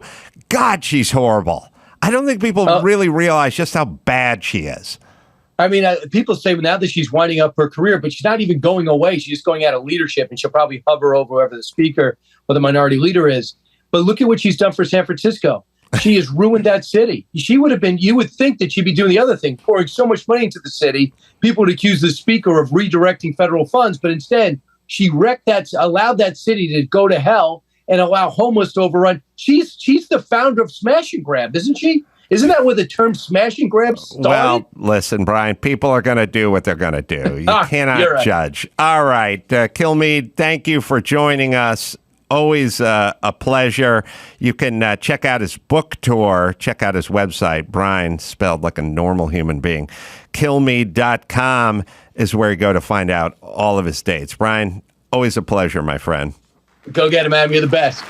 All right, let me tell you about Skylight Frames. I love these guys. Holidays are just around the corner. It's hard to find gifts, especially nowadays where everyone basically has what they want. And that's why I would say let's get something that's new that they definitely don't have. Check out the Skyline Frame. It's a photo frame you can update instantly by email from anywhere. Sets up easily in under 60 seconds. Just plug it in. Use the touch screen to connect to your wireless network and enjoy. Gary, who works here, gave them to his grandparents, and they love it. And when the kids were born, they would update the pictures all the time. I mean, it's magical. 2 size options, original 10-inch and the new large 15-inch format. 100% satisfaction guaranteed. If you don't love your Skylight, they'll offer you a full refund. Right, Dawson? Now, as a special offer, you can get $15 off your purchase with the Skyless Skylight Frame when you go to skylightframe.com and enter code Adam. That's right. To get $15 off your purchase of a Skylight Frame, just go to skylightframe.com. Enter code Adam. That's SKYLIGHTFRAME.com. Promo code Adam. Well, next segment, we got the band Switchfoot in studio, and we'll talk to them right after this. Okay, the band Switchfoot has joined me in studio. Jon Foreman, Tim Foreman, and Chad Butler are all here. They have an album out. This is our Christmas album, and you can get it wherever you find finer music. Good to see you guys. Hello, hello. Hey, good to be here. So Switchfoot, San Diego, surfing term, right? Switchfoot. Switchfoot sold 10 million albums? That's right. That's what I'm looking at. Over 26 years, and it's been together for 26 years, uninterrupted. Pretty amazing, especially considering 2 of us are brothers. Yeah. God, I'm trying to think. Yeah, like Thanksgiving with my sister's probably enough, and that's a two-way street. But that's every day with us. Yeah. Every day is Thanksgiving. But so when you have a sibling, is it that you have the freedom to say things that you wouldn't normally say to folks that you didn't grow up with? Is that that part of it? It is I think the double-edged sword of honesty and history, right? Where you know that you're going to see this guy again, and so, but you also know that he's going to tell you the truth. That's right. Was music always in the cards growing up? Yeah, I mean, so much so that I think we took it for granted. We just assumed that was normal to have instruments lying around the house. Our parents are both musicians, and not professionally, but we just had music all around growing up. But music was never considered as an occupation. Right. Like, I love surfing, but I never thought I would be a pro surfer. Same thing with music, where you think, of course, I'll be a music, freak for the rest of my life. Yeah, were your parents geared that way too? Were they saying, well, it's good to play an instrument, like it's good to know a second language, but you're not going to be an ambassador? Oh, my mom tried to talk me out of being a musician. Yeah. My dad was in music for a little while, and, he struggled to pay the bills doing that. And she was like, whatever you do, don't be a musician like your dad. Well, it is interesting whether it's music or comedy, if you had, or radio or whatever, interpretive dance. If you have a parent that struggled trying to make a living in that profession, then you're going to have another parent, and possibly that parent, trying to talk you out of the thing they couldn't make a living at. It's a little bit narcissistic because it's sort of suggesting, if I couldn't do it, then what chance do you have? Yeah. Or it's like, learn from my mistakes. Right. Don't do this, be better somehow than that. Are we beyond that phase or that part of culture where the parent is going to somehow graph things onto kids? Like, I realized early I don't have any control over my kids. They're either going to be, musicians or artists, or they're going to work for an insurance company, or they're going to sell fentanyl. Like I don't really get a vote. Right. And I don't know if you guys feel that way with your kids. I mean, I know the idea, have a safe place for them to grow up and make sure they're hydrated. But like beyond that, can we push kids in a direction these days? Man, I mean, I'm just thinking of like the surfing world down in San Diego, and I see, for us, it was like we'd just get dropped off in the morning and, picked up at night, and that was like our summertime. And I see a lot of these kids with like coaches. Right. And like, it feels like that's not just surfing, that's every sport, where it feels like they've got a full-time job by the time they're 12, and it's pitching or it's football or something like that. What is the sidebar question? I started to put this theory together that people that spend a lot of time in the ocean don't have allergies and don't get sick as often and don't seem to be susceptible to COVID and things of that, like a general overall health, because their immune system is constantly fighting whatever's in the ocean, especially out here. Are you guys with me on that? Do you have peanut allergies? Do you have gluten allergies? I subscribe to that 100%.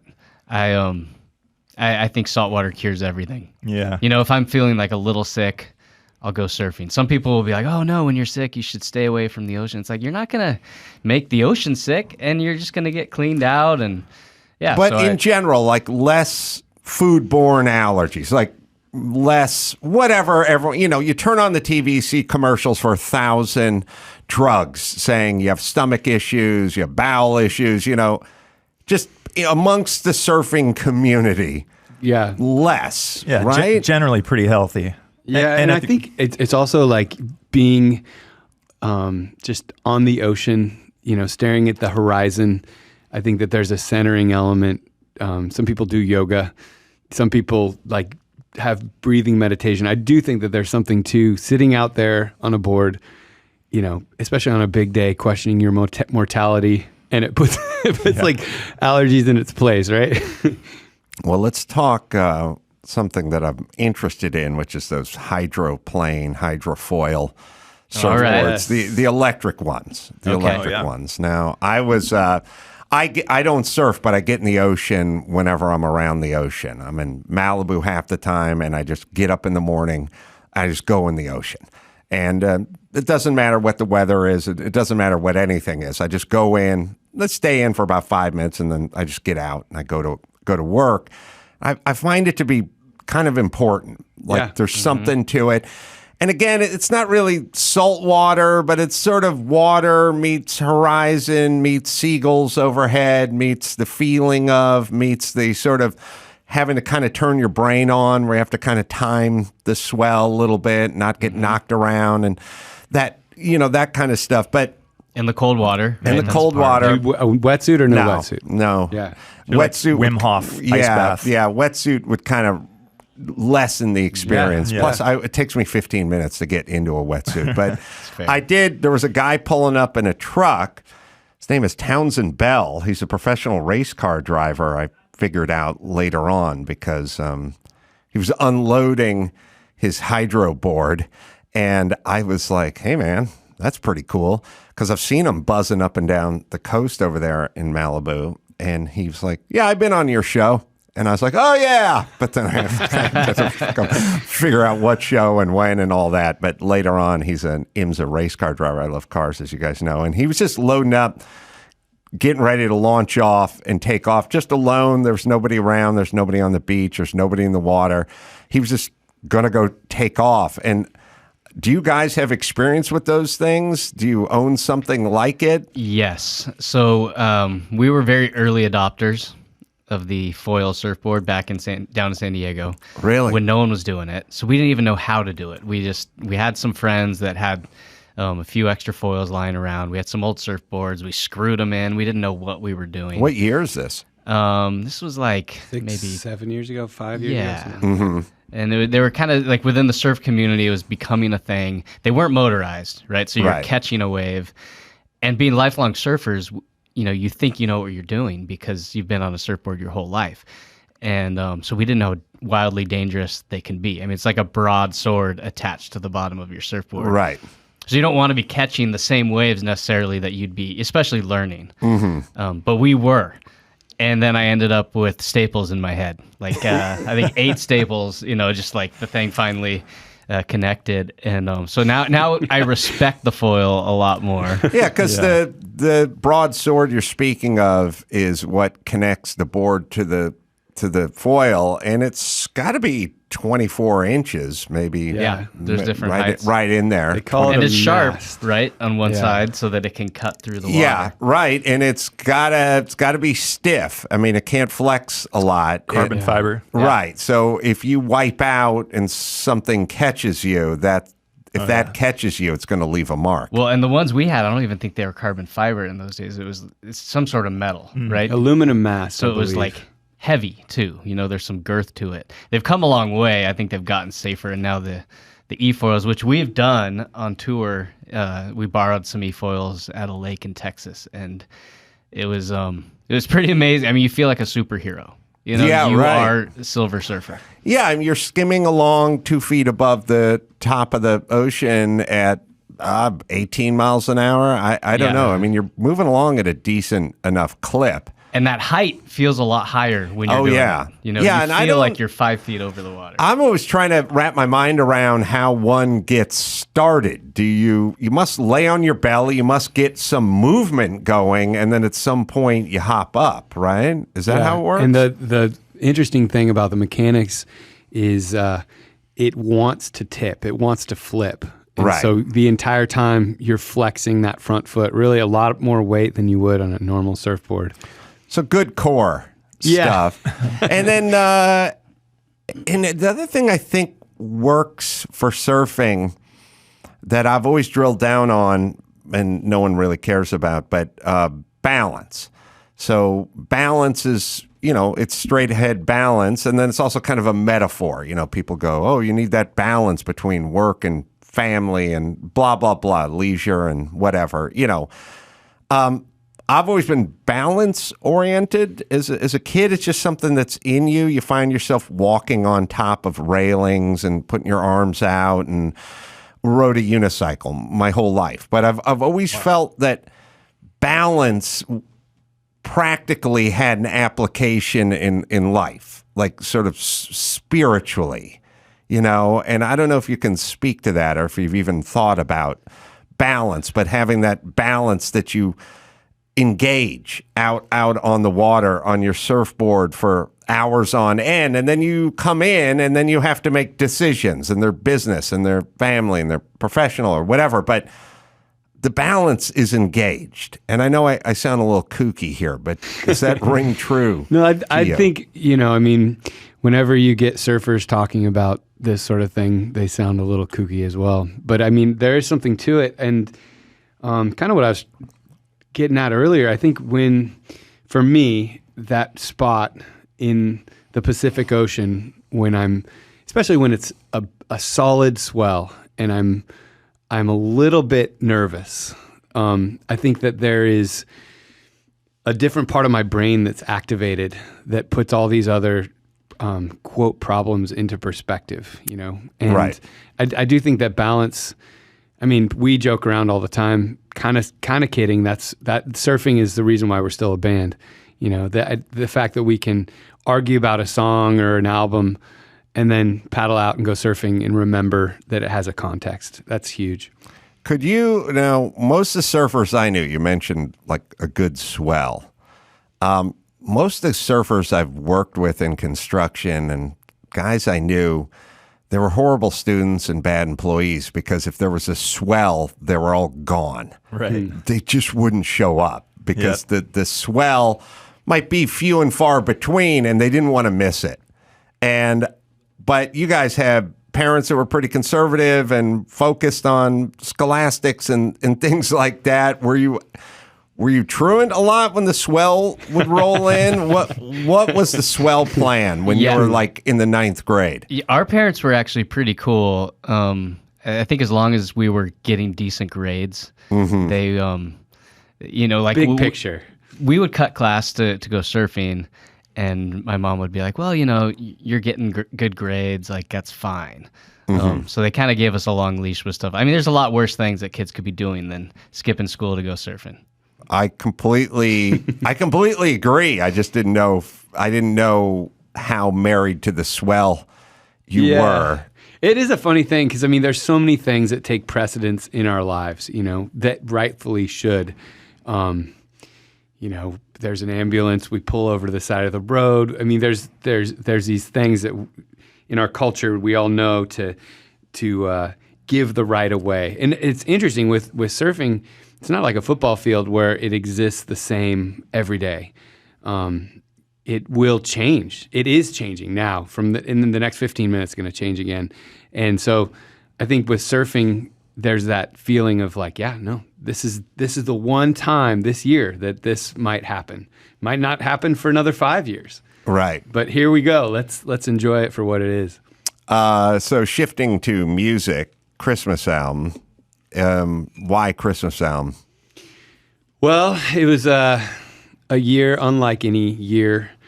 I'm locked at home, 2020, and I'm trying to craft a Christmas playlist for my family, and I'm realizing that the album that I wanted didn't really exist, and so this was kind of the long game. Was let's be the Christmas album we want to see in the world.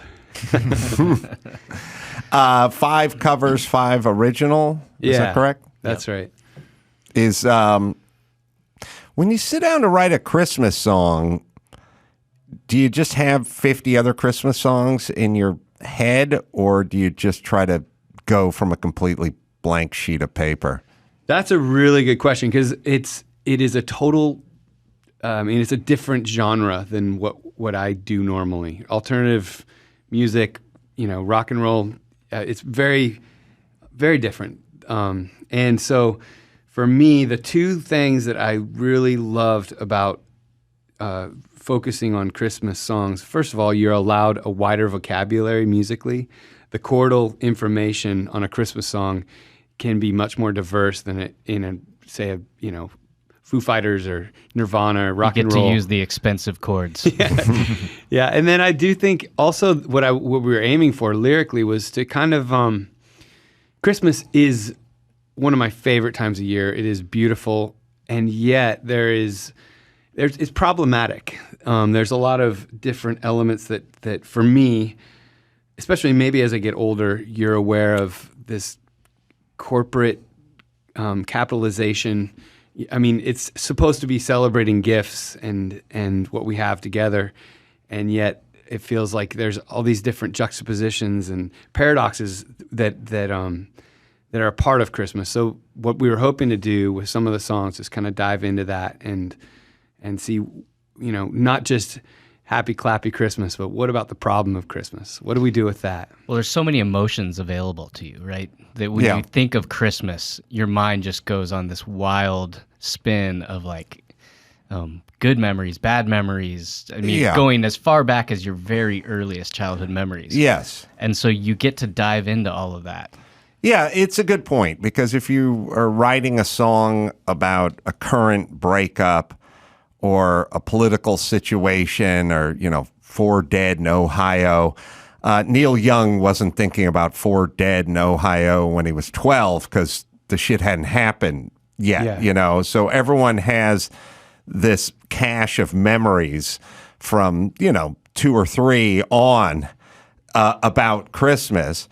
I just had this Christmas thought, which I've never had before, which is, I think you're having a good childhood, but you guys can tell me if this bodes true for you. My family, we were so poor, and I always wanted stuff, that Christmas for me was about trying to collect money and get something cool for a part for a BMX bike. That's all Christmas. It wasn't figgy pudding and old Saint Nick and stringing popcorn. It was just like, I gotta get my shit so I can get some stuff. This is my chance. Yeah, here's my chance. I got to open window. My kids have a bunch of stuff and get a bunch of stuff. So for them, it's about all the accoutrements. It's about the music and the turkey and the travel and the snow. We're going to the snow and like that kind of stuff. But if your memories of Christmas are Christmas-based versus stuff-based, you probably had a better childhood than I did. But were your guys, did you grow up Christmas-based or stuff-based?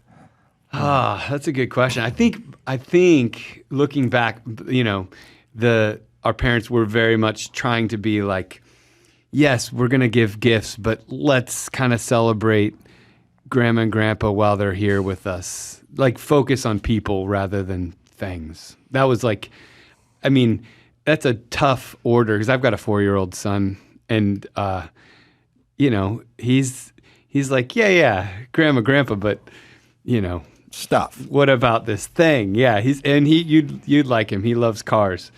So I think that is, and that is the challenge for all of us. Like, how do we stay present to the people around us rather than these problems or the things that we're trying to achieve? I don't know. I think they did a pretty good job of keeping our focus on people rather than the gifts.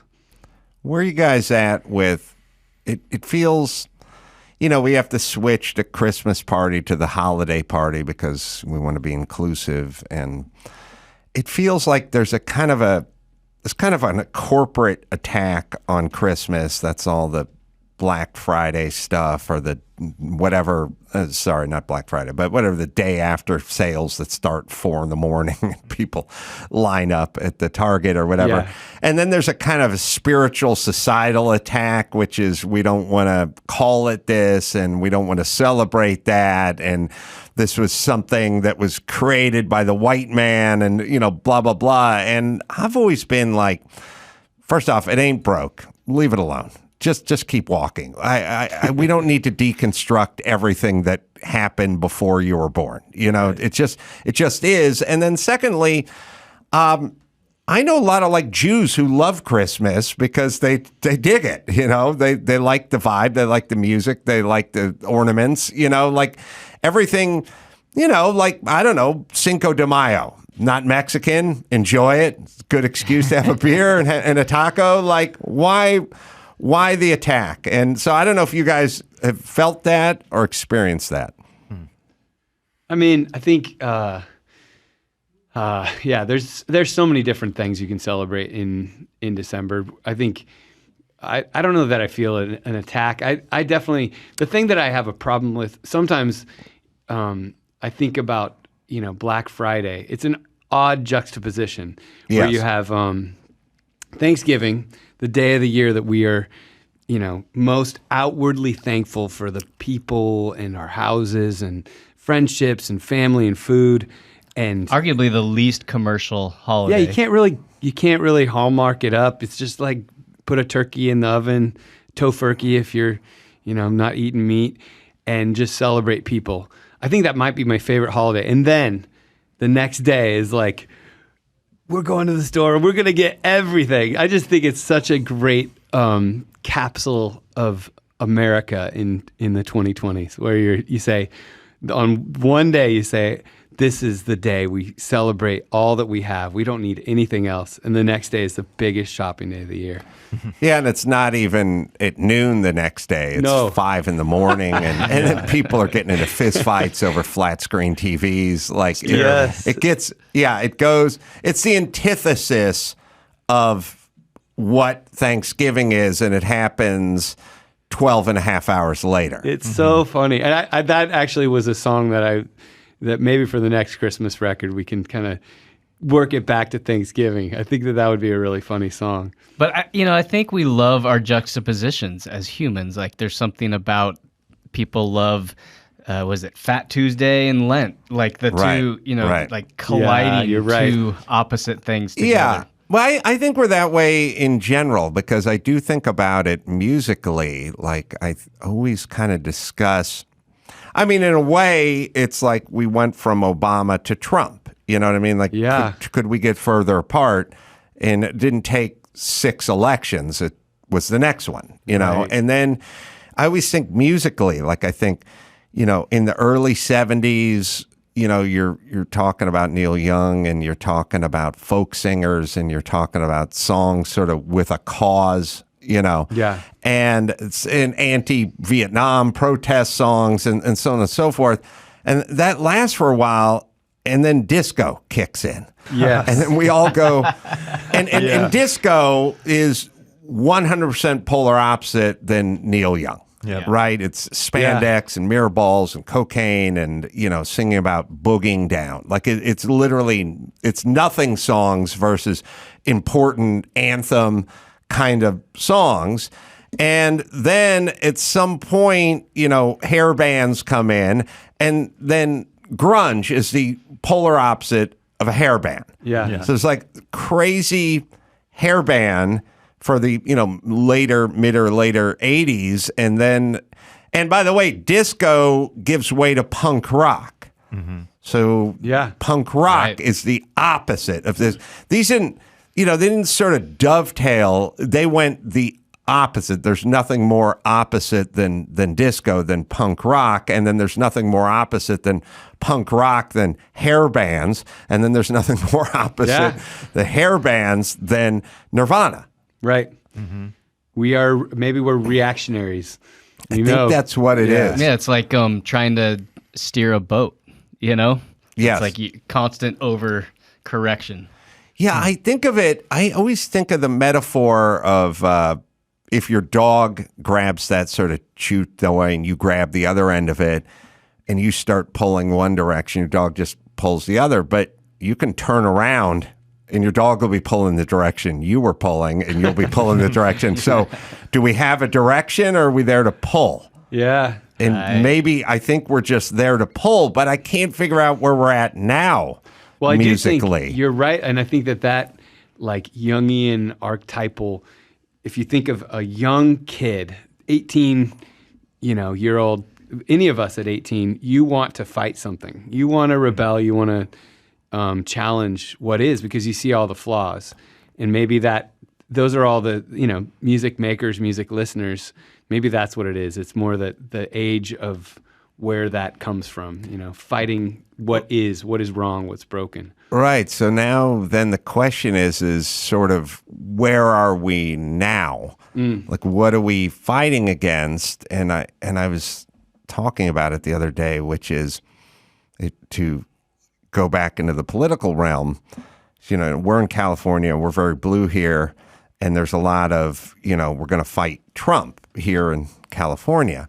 But I've explained to many people, in California, Trump's not the man. Gavin Newsom's the man. Like the guy who's closing the beaches and closing the schoolyards and closing the businesses. Yeah. That's not Trump. That's Gavin Newsom. So if you're being consistent, you should be fighting him. You should be pushing back. He's the man. Push back against him. But comedians, artists, people, Hollywood people, nobody does. Right. So now we're in a weird era where they're going to push back against a guy who has no power over what's going on in California, but not push back against the guy who's, declared an emergency order and has had it going strong for 3 years. So then why aren't you pushing back against him if he's now the de facto man? We were talking about this the other day, that punk rock it was the ethic in rock and roll in general. Even when we grew up, just every band, the thought process was distrust any politician. Right. It was like, if you're a politician, I'm not sure that I trust you. That was just kind of the thought process with most musicians. And it is an interesting time where it feels like, no, you trust one color and you don't trust the other color, or you fight for one color and the other. Yeah. Interesting that it's come to that, Well, it used to be don't trust anyone over 30. Yeah. Now we have an 80-year-old president. Right. Yeah. And now we're all over 30, right? Yeah. Well, I didn't subscribe to that even back in the day because I was like, I don't know what the fuck I'm doing. Why should anyone trust me? I have no experience, no wisdom. You had better foresight than I did. I thought I understood everything perfectly. Interesting. I'm 17 years old. I know it all. Yeah, that is problematic, as they say, and it's something that's gone on. But have you guys changed then much? Because I'm fond of this because I want credit for it because the Duran Duran song "Wild Boys" came on, which I hate, and it's from 1984. And I was explaining I hate this song, and then someone said, "Yeah, but I bet you were listening to it back in the day." And I said, "No, I was not. I would listen to John Hyatt back in the day, and Graham Parker, and people like that." And everyone made fun of me because they didn't know what I was doing. But I was like, that I have not changed. I've listened to the same stuff. I like the same stuff. I mean, you get a little older, you evolve a little bit, but there is a problem with 17-year-olds thinking they know everything. And I got twins that are 16 and a half, so I'm living in the devil's den with that. But have you guys changed, or even changed like sonically? Like were there bands, like who'd you love coming up, and do you still love them, and do you still kind of realize that their stuff holds up? I mean, yeah, and I think the interesting thing, so for me, music was the medium to be honest, the way to kind of talk about things I couldn't talk about any other way. And I really admired people that had that honesty built in, even if I disagreed with what they were saying. I loved that part of music. And the interesting thing is, I think that is still where I'm coming from. How do we get it at the root of this? I think song might be the closest line to get there, the direct route between this nebulous understanding of like, who am I? What do I think about this? I think you could be talking about God, girls, sex, anything. And I think the song is going to get you there faster. So many of the people that we listened to as kids were like just local San Diego musicians that, Boilermaker and Pinback and so you were into the Heavy local Vegetable scene. and like all But these were you bands no one had listening heard of. to like 91X when you were growing up? Yeah. And they were playing the Pretenders or Nirvana or I remember when Nirvana came on the scene. That was definitely Nirvana, Pearl Jam. Those were the bands that I thought, oh my gosh, this feels real. You were talking about hair band earlier. Our neighbor across the street was really into hair bands, and I was like, I couldn't relate. It didn't feel right. But the grunge scene, when that first hit, I remember thinking, oh, this feels like something I can find myself in. Well, I guess the question kind of comes down to with the hair bands, because I was the same way. I was like, these guys suck. Like, we have the Who. What do we need Cinderella for? You know what I mean? And then also, I was always suspicious. Like, if you guys were good, then you wouldn't be wearing so much eyeliner and Aquanet. Like, you just go out. Like, Ben Folds is good. Ben Folds just walks out, sits down, and is good. He doesn't have a whole bunch of pomp and circumstance. Most of the bands that are good just go out and be good. But so I was like, these guys suck, but I'm not sure why you guys are so into them. And then but I felt the same way about fashion and architecture. I think many people are swayed by trends. It's not so much the sonic quality of the band. It's more like, this is what's going on now, and I want to be a part of what's going on now.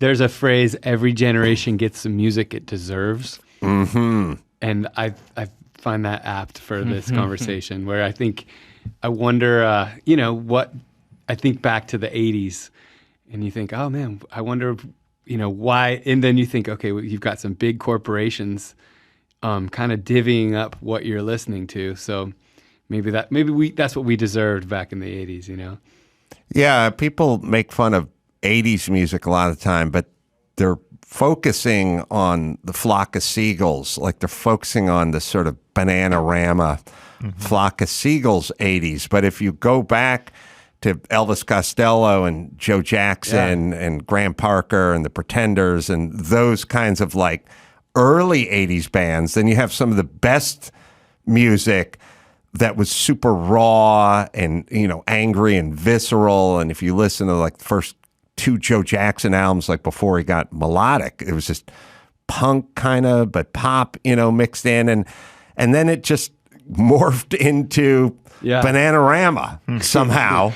And it's another thing. It's just like to go from, if you can find I'm the Man by Joe Jackson, which probably technically 79, maybe 80. It's like a punk, pop, angry, whatever.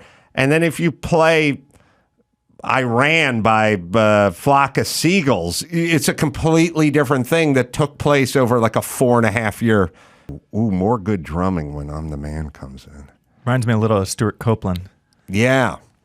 Although I don't know anything about drumming, but I'm not going to argue with a drummer. It reminds me of Stuart Copeland. That's how you end a song, by the way. That's a rhythm section. Yeah, Joe Jackson was punk and like angry, and he got all sort of melodic later. But the fact that the beginning of the 80s was that, and the middle was Flock of Seagulls, and the end was Bananarama. Took a turn. And Cinderella. You know what I mean? Like, we're so... It's a Cinderella story is what it is. Yeah, but why? I keep trying to figure out now, then where now? Or are we too just scattered now to ever like capture a whole cultural movement? Yeah, it doesn't feel like it's one river, right? It's just like a bunch of tributaries. And Bad Bunny. Right. That's 10 minutes after Donna Summer, I'm the Man, by the way. That was the next, gave way to that movement. Yeah, but right. yeah, so maybe there's, there used to be 3 channels and people watched them. Now there's 2,000 channels. Maybe we can't get everyone into the same tent. Right. Anymore. There's never going to be the Beatles again, right? Like, you can't. But I do think, like, it's been interesting to see over the course of our career, we've gone from big labels to the disintegration of the label and now it's Spotify and iTunes, but now it's like, maybe 10 people at Spotify that are picking the playlists. And it's just an interesting time to think, okay, well, what is it going to be next? I think what's interesting, and I think it's a mostly good thing, is that growing up there was like scenes, like you're a punk rock kid, you're an emo kid, you're whatever it is. When I was a kid, there was bikers and surfers. Yeah, and now it's, at least musically, it seems like kids listen to everything, which I think is pretty cool. Right. That, their playlist is kind of all over the map. They don't really pick one lane. Even decades, it'll be like jumping from The Cure to something from yesterday. Yeah. But is there the opportunity anymore, and I don't want to lead you in one direction or another, but is it so saturated that some piece of art, could be comedy, could be music or whatever, can't just find its way out of pure quality? Like, I feel like when I was growing up, if a song was just so good, it just couldn't be denied. It would just find its way, float up to the surface, Yeah. Now is everyone broken off in so many directions that there's killer stuff. Could be stand-up comedians we've never heard of doing a set about something that would blow our mind, or it could be a song from a band you've never heard of, just like, oh my God, I didn't even know that was out there. Like, is that the era we're living in? Well, I think that, the numbers on how many songs are released a day on the digital mediums, it's unreal. So I think it's pretty much impossible to keep up with that. But it still feels the same as like a mixtape in some ways. Like a great song, will get texted to you. You say, "Oh man, you got to hear this," and that feels like still feels like the biggest compliment you could get is to have somebody say, "Hey, check this song out." All right, let's take a quick break. We'll be right back with Switchfoot right after this. That is Switchfoot. That's off This Is Our Christmas album, and you can get it wherever you find finer music. You gotta pray one of these songs catches fire so you end up like Mariah Carey, right? So the band, you guys just got done playing the Ryman, which is a beautiful church theater in Nashville. I've played there before. It's beautiful. It's got the history. It's got the stained glass and everything. So for you guys, coming from your background, that's got to just be worlds collide, right? Yeah, that place is legendary. You've got all your heroes have played there at some point, and so it does feel like certain venues, Red Rocks, the Ryman, different places feel like they bring out the best in musicians. I think you saw Bright Eyes there, right, Tim? Yeah, the Killers. I've seen a lot of great shows there, Days Off in Nashville. And when you're playing there, I don't know if you felt this, it sounds so good in the room. You feel like you can see everybody in the room. It's the right size, very communal experience. Probably, you mentioned Red Rocks. Those are probably my two favorite venues to play. Yeah, I just spent an hour in the Red Rocks Museum underneath Red Rocks. Oh, it's so cool. And it's just so cool going through all these bands. And it was actually nice because Blues Traveler was in the Red Rocks, Hall of Fame. And I just called John Popper and I was like, "Hey, man, guess where I am?" I took a picture of it. But there are bigger venues and there's soccer stadiums in Brazil and there's all the above. But I think if somebody was to take a series of photographs of you playing a venue at night and then have them to bequeath to your family, I think it would be at Red Rocks. Yeah. Even though it'd be awesome to be in front of 90,000 people in Argentina, but Red Rocks would still be a better photo album, right? Yeah, and it feels like my advice to a music fan, if your band that you want to see on tour isn't come to your hometown, fly to Red Rocks and see them, because it will be a phenomenal show. I honestly, like, from a band standpoint, you walk onto that stage and you have done your homework extra. You're bringing something special to that night because it deserves it, you know? How many times have you guys played Red Rocks? 4. 4 times. Yeah. What a thrill. Yeah, unbelievable. It's like in a national park, I think, right? There's no way they could have built that nowadays. Yeah, well, it brings us to a subject, which is, if I remember reading the plaque on the side of the stone correctly, they built it after, I think, right around the Great Depression. Yeah. And so what they did is they just recruited a whole bunch of 15, 17, 18-year-old dudes who were going to get into trouble. Yeah. And didn't have jobs and were destitute, and said, come up here, live in this camp, work every day, and we'll feed you. And they created these sort of communities, and the people, the young guys were happy to have the gig because there wasn't, they probably got paid $3 a day, and they dug a lot of it, began in 36, the construction. They, a lot of stuff was just done by hand. It was just labor. But the bigger point is 18-year-old dudes who don't have anywhere to go need somewhere to go. They need to get physical. They need to engage, and they need to be tired at the end of the day and get up early the next day for more of the same. And when they show all these pictures, back then the guys were just Irish and Italian. And I keep thinking to myself, we need some version of that today, some sort of Job Corps or something. But we couldn't do it because it would like break down along racial lines or something, and some politician would get angry and then they'd accuse somebody of something. But we need some Job Corps version of that today for all the kids that are just walking around thinking about taking drugs. Yeah, I mean, I do think, I'm thinking back to when we were 18, 19, 20, and our version was touring in a minivan. It was, being exhausted at the end of the day, but feeling like, we were on tour playing for no one across the country, but really thankful and loving what we were doing, selling T-shirts and getting enough money for gas to get to the next town. That was our version.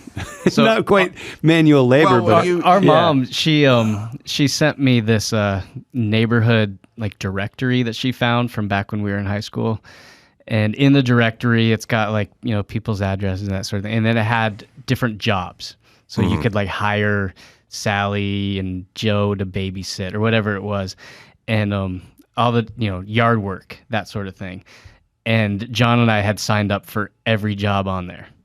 Really? And we didn't know anything about it, but we pretended like we did. And we there's something about that at that age that, rolling up your sleeves and digging irrigation for someone down the street and getting paid for it. It was like, it felt good. It was satisfying. You're learning something. Yeah. I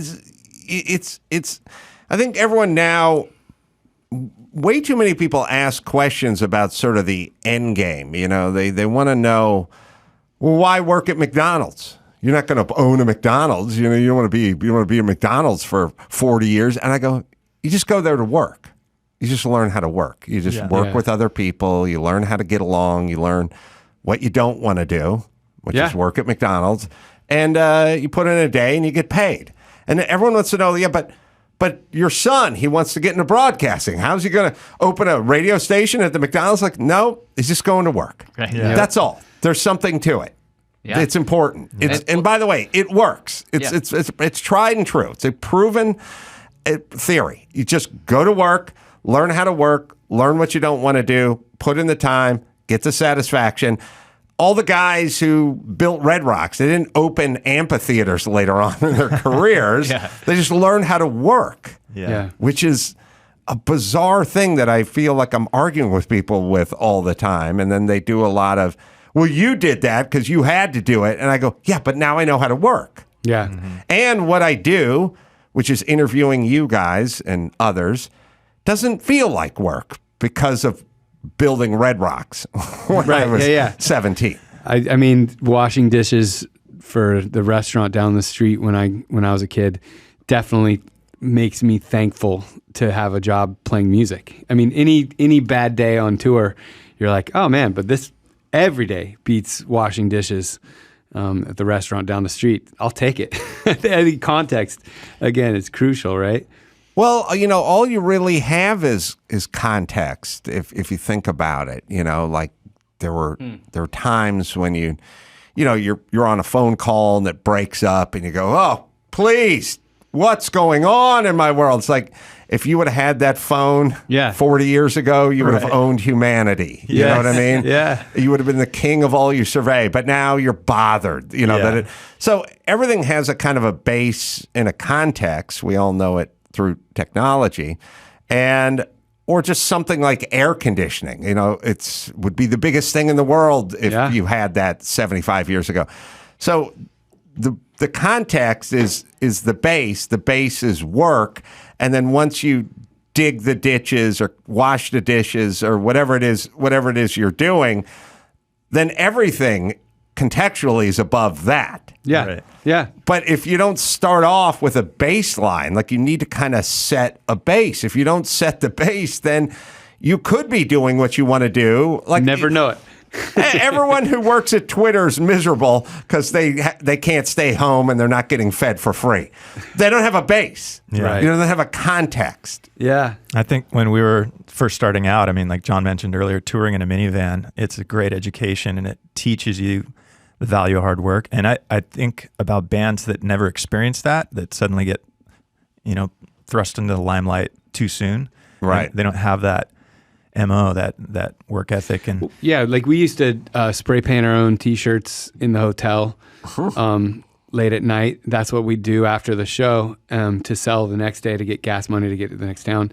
And that was just what you did. And it was never a thought of like, oh, poor us, we have to do that. It was fun. It was enjoyable. It's like, dude, this is pretty punk rock. And it's such a different ethic to say, like when we were coming up, it was like, there was a pride in that where you said, "Oh no, they've been a band for a long time. This is their fourth record.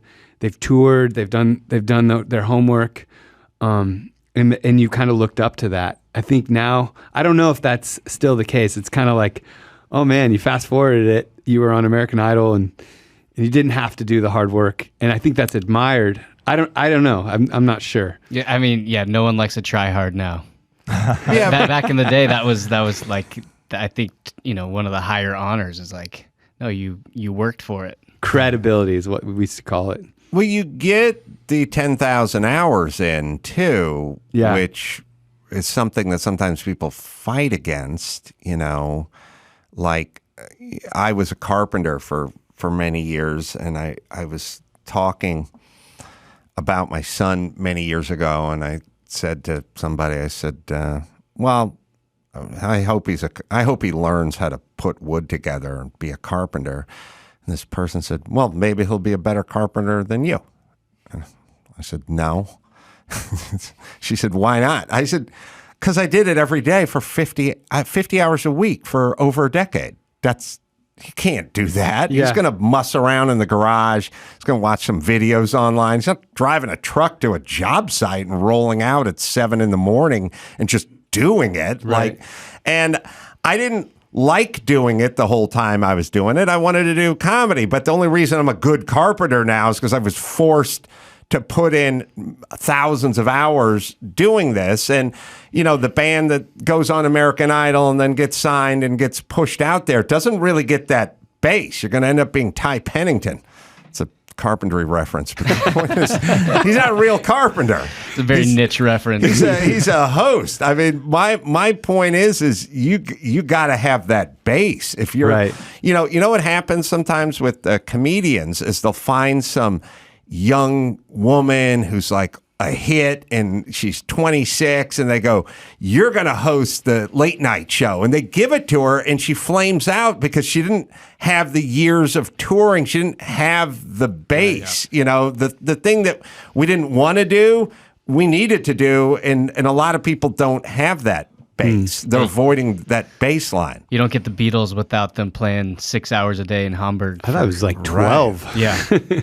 For how many years? A couple of years. You guys, I always ask bands now if they have celebrity fans, like random celebrities we may have heard of that, I don't know, maybe it's Laird Hamilton. I don't know. But I mean, folks that have just showed up at your concert and you wonder, what the hell's he doing there? It sparked me when, oh God, who went to Green Day? It was, no, not Serena Williams. Yeah, Serena Williams. I was just watching one of my entertainment shows and Serena Williams is going nuts for Green Day. And I thought, that's odd, but that's interesting. But I bet it would have been a surprise to Billy Joe and company if they found out Serena Williams is a big fan of you guys. But I don't. So now I ask any band that comes in here, was there some surprise just out in the audience or coming backstage after a show or something like that? Speaking of Green Day, they did this side project, the Foxborough Hot Tubs, and got invited to go to it and backstage. And Billy Joe is just the nicest guy. Just, him, all three of them just, love your stuff, and that was very, it's always flattering when you meet someone that likes your music, I think the funniest story we have like that was here in LA. Tommy Lee. Yeah. We're up on stage and I looked side stage and there's this guy just going nuts. This was early on too. This was like, 2002, like, things hadn't quite, were just kind of beginning to happen for us. Mm-hmm. Like it was the first time playing like a 2,000, seat room. And there's this guy just freaking out. And it turns out it's Tommy Lee, like just singing along. So yeah, they're always really, it's nice when somebody that you respect, you say, oh man, all right, we might be doing something right. Yeah, and it's always interesting because I don't think there's any way the band would know in advance. That's just Tommy Lee wanting to go see. But I think people sometimes they don't understand that comedians or musicians or whatever, they're fans. You know what I mean? Just because they do it doesn't mean they don't want to see someone else do it. We had the funniest one was, do you remember that guy? There was a guy in the front row that looked just like Michael McDonald. And so like we're in this. He came from somewhere. Yeah, exactly. Yeah. And so we're like, and we have these calm mics where we can talk to each other, right? Oh, you do? Like because we never play our set list. We do a different set list every night. We always mix it up, and so it's like that way we can be like, hey, go to the bridge or whatever. Mm-hmm. So in the comm mic, one of us says, I think that's Michael McDonald in the front row. The intercom mic. So it goes around. It's we have in-ear monitors so we can hear each other. And we're all looking at him. Does everyone have that, by the way? Most people have in-ear monitors. And but the comm mic. We learned it from Dave Matthews, but I think a lot of people do. Mayer and a bunch of people do. If you're playing live music on a big stage, it helps because you can actually be fluid and change things. Right. I've seen Questlove do a entire set where he's calling the shots in two mics. He's kind of talking to the crowd and then talking to the musicians in the other mic. Wow. But yeah, so this guy in the front, Michael McDonald, we're playing the whole set, kind of judging, seeing how he's liking it. He's into it. He's singing along. The end of the night, it's not Michael McDonald. Just a salt and pepper guy with a beard. Just an old dude who was digging the music. He just must have thought everyone was really just giving him a lot of eye contact throughout the night. Like, oh, he's nodding his head. He's digging it. He's into it. Yeah. I love that guy's harmonies. Amazing voice. Yeah, I think his best for me is Peg with Steely Dan. Huh. You guys know that song? No. There's a lot of songs you guys don't know for a band. All right. This is our Christmas album is the name of the album. Switchfoot's the name of the band, and you can get it wherever you find finer music. We'll come back anytime, guys. This has been fun. Yeah, let's go foil boarding. Yeah, let's go foil boarding. John, Tim, Chad, thank you guys for showing up. I'll be in the Rialto Theater in Tucson coming up December 15th. And you can go to amcroll.com for all the live shows. And for dates, go to switchfoot.com. And until next time, this is Adam for John, Tim, and Chad. Say it. Mahalo.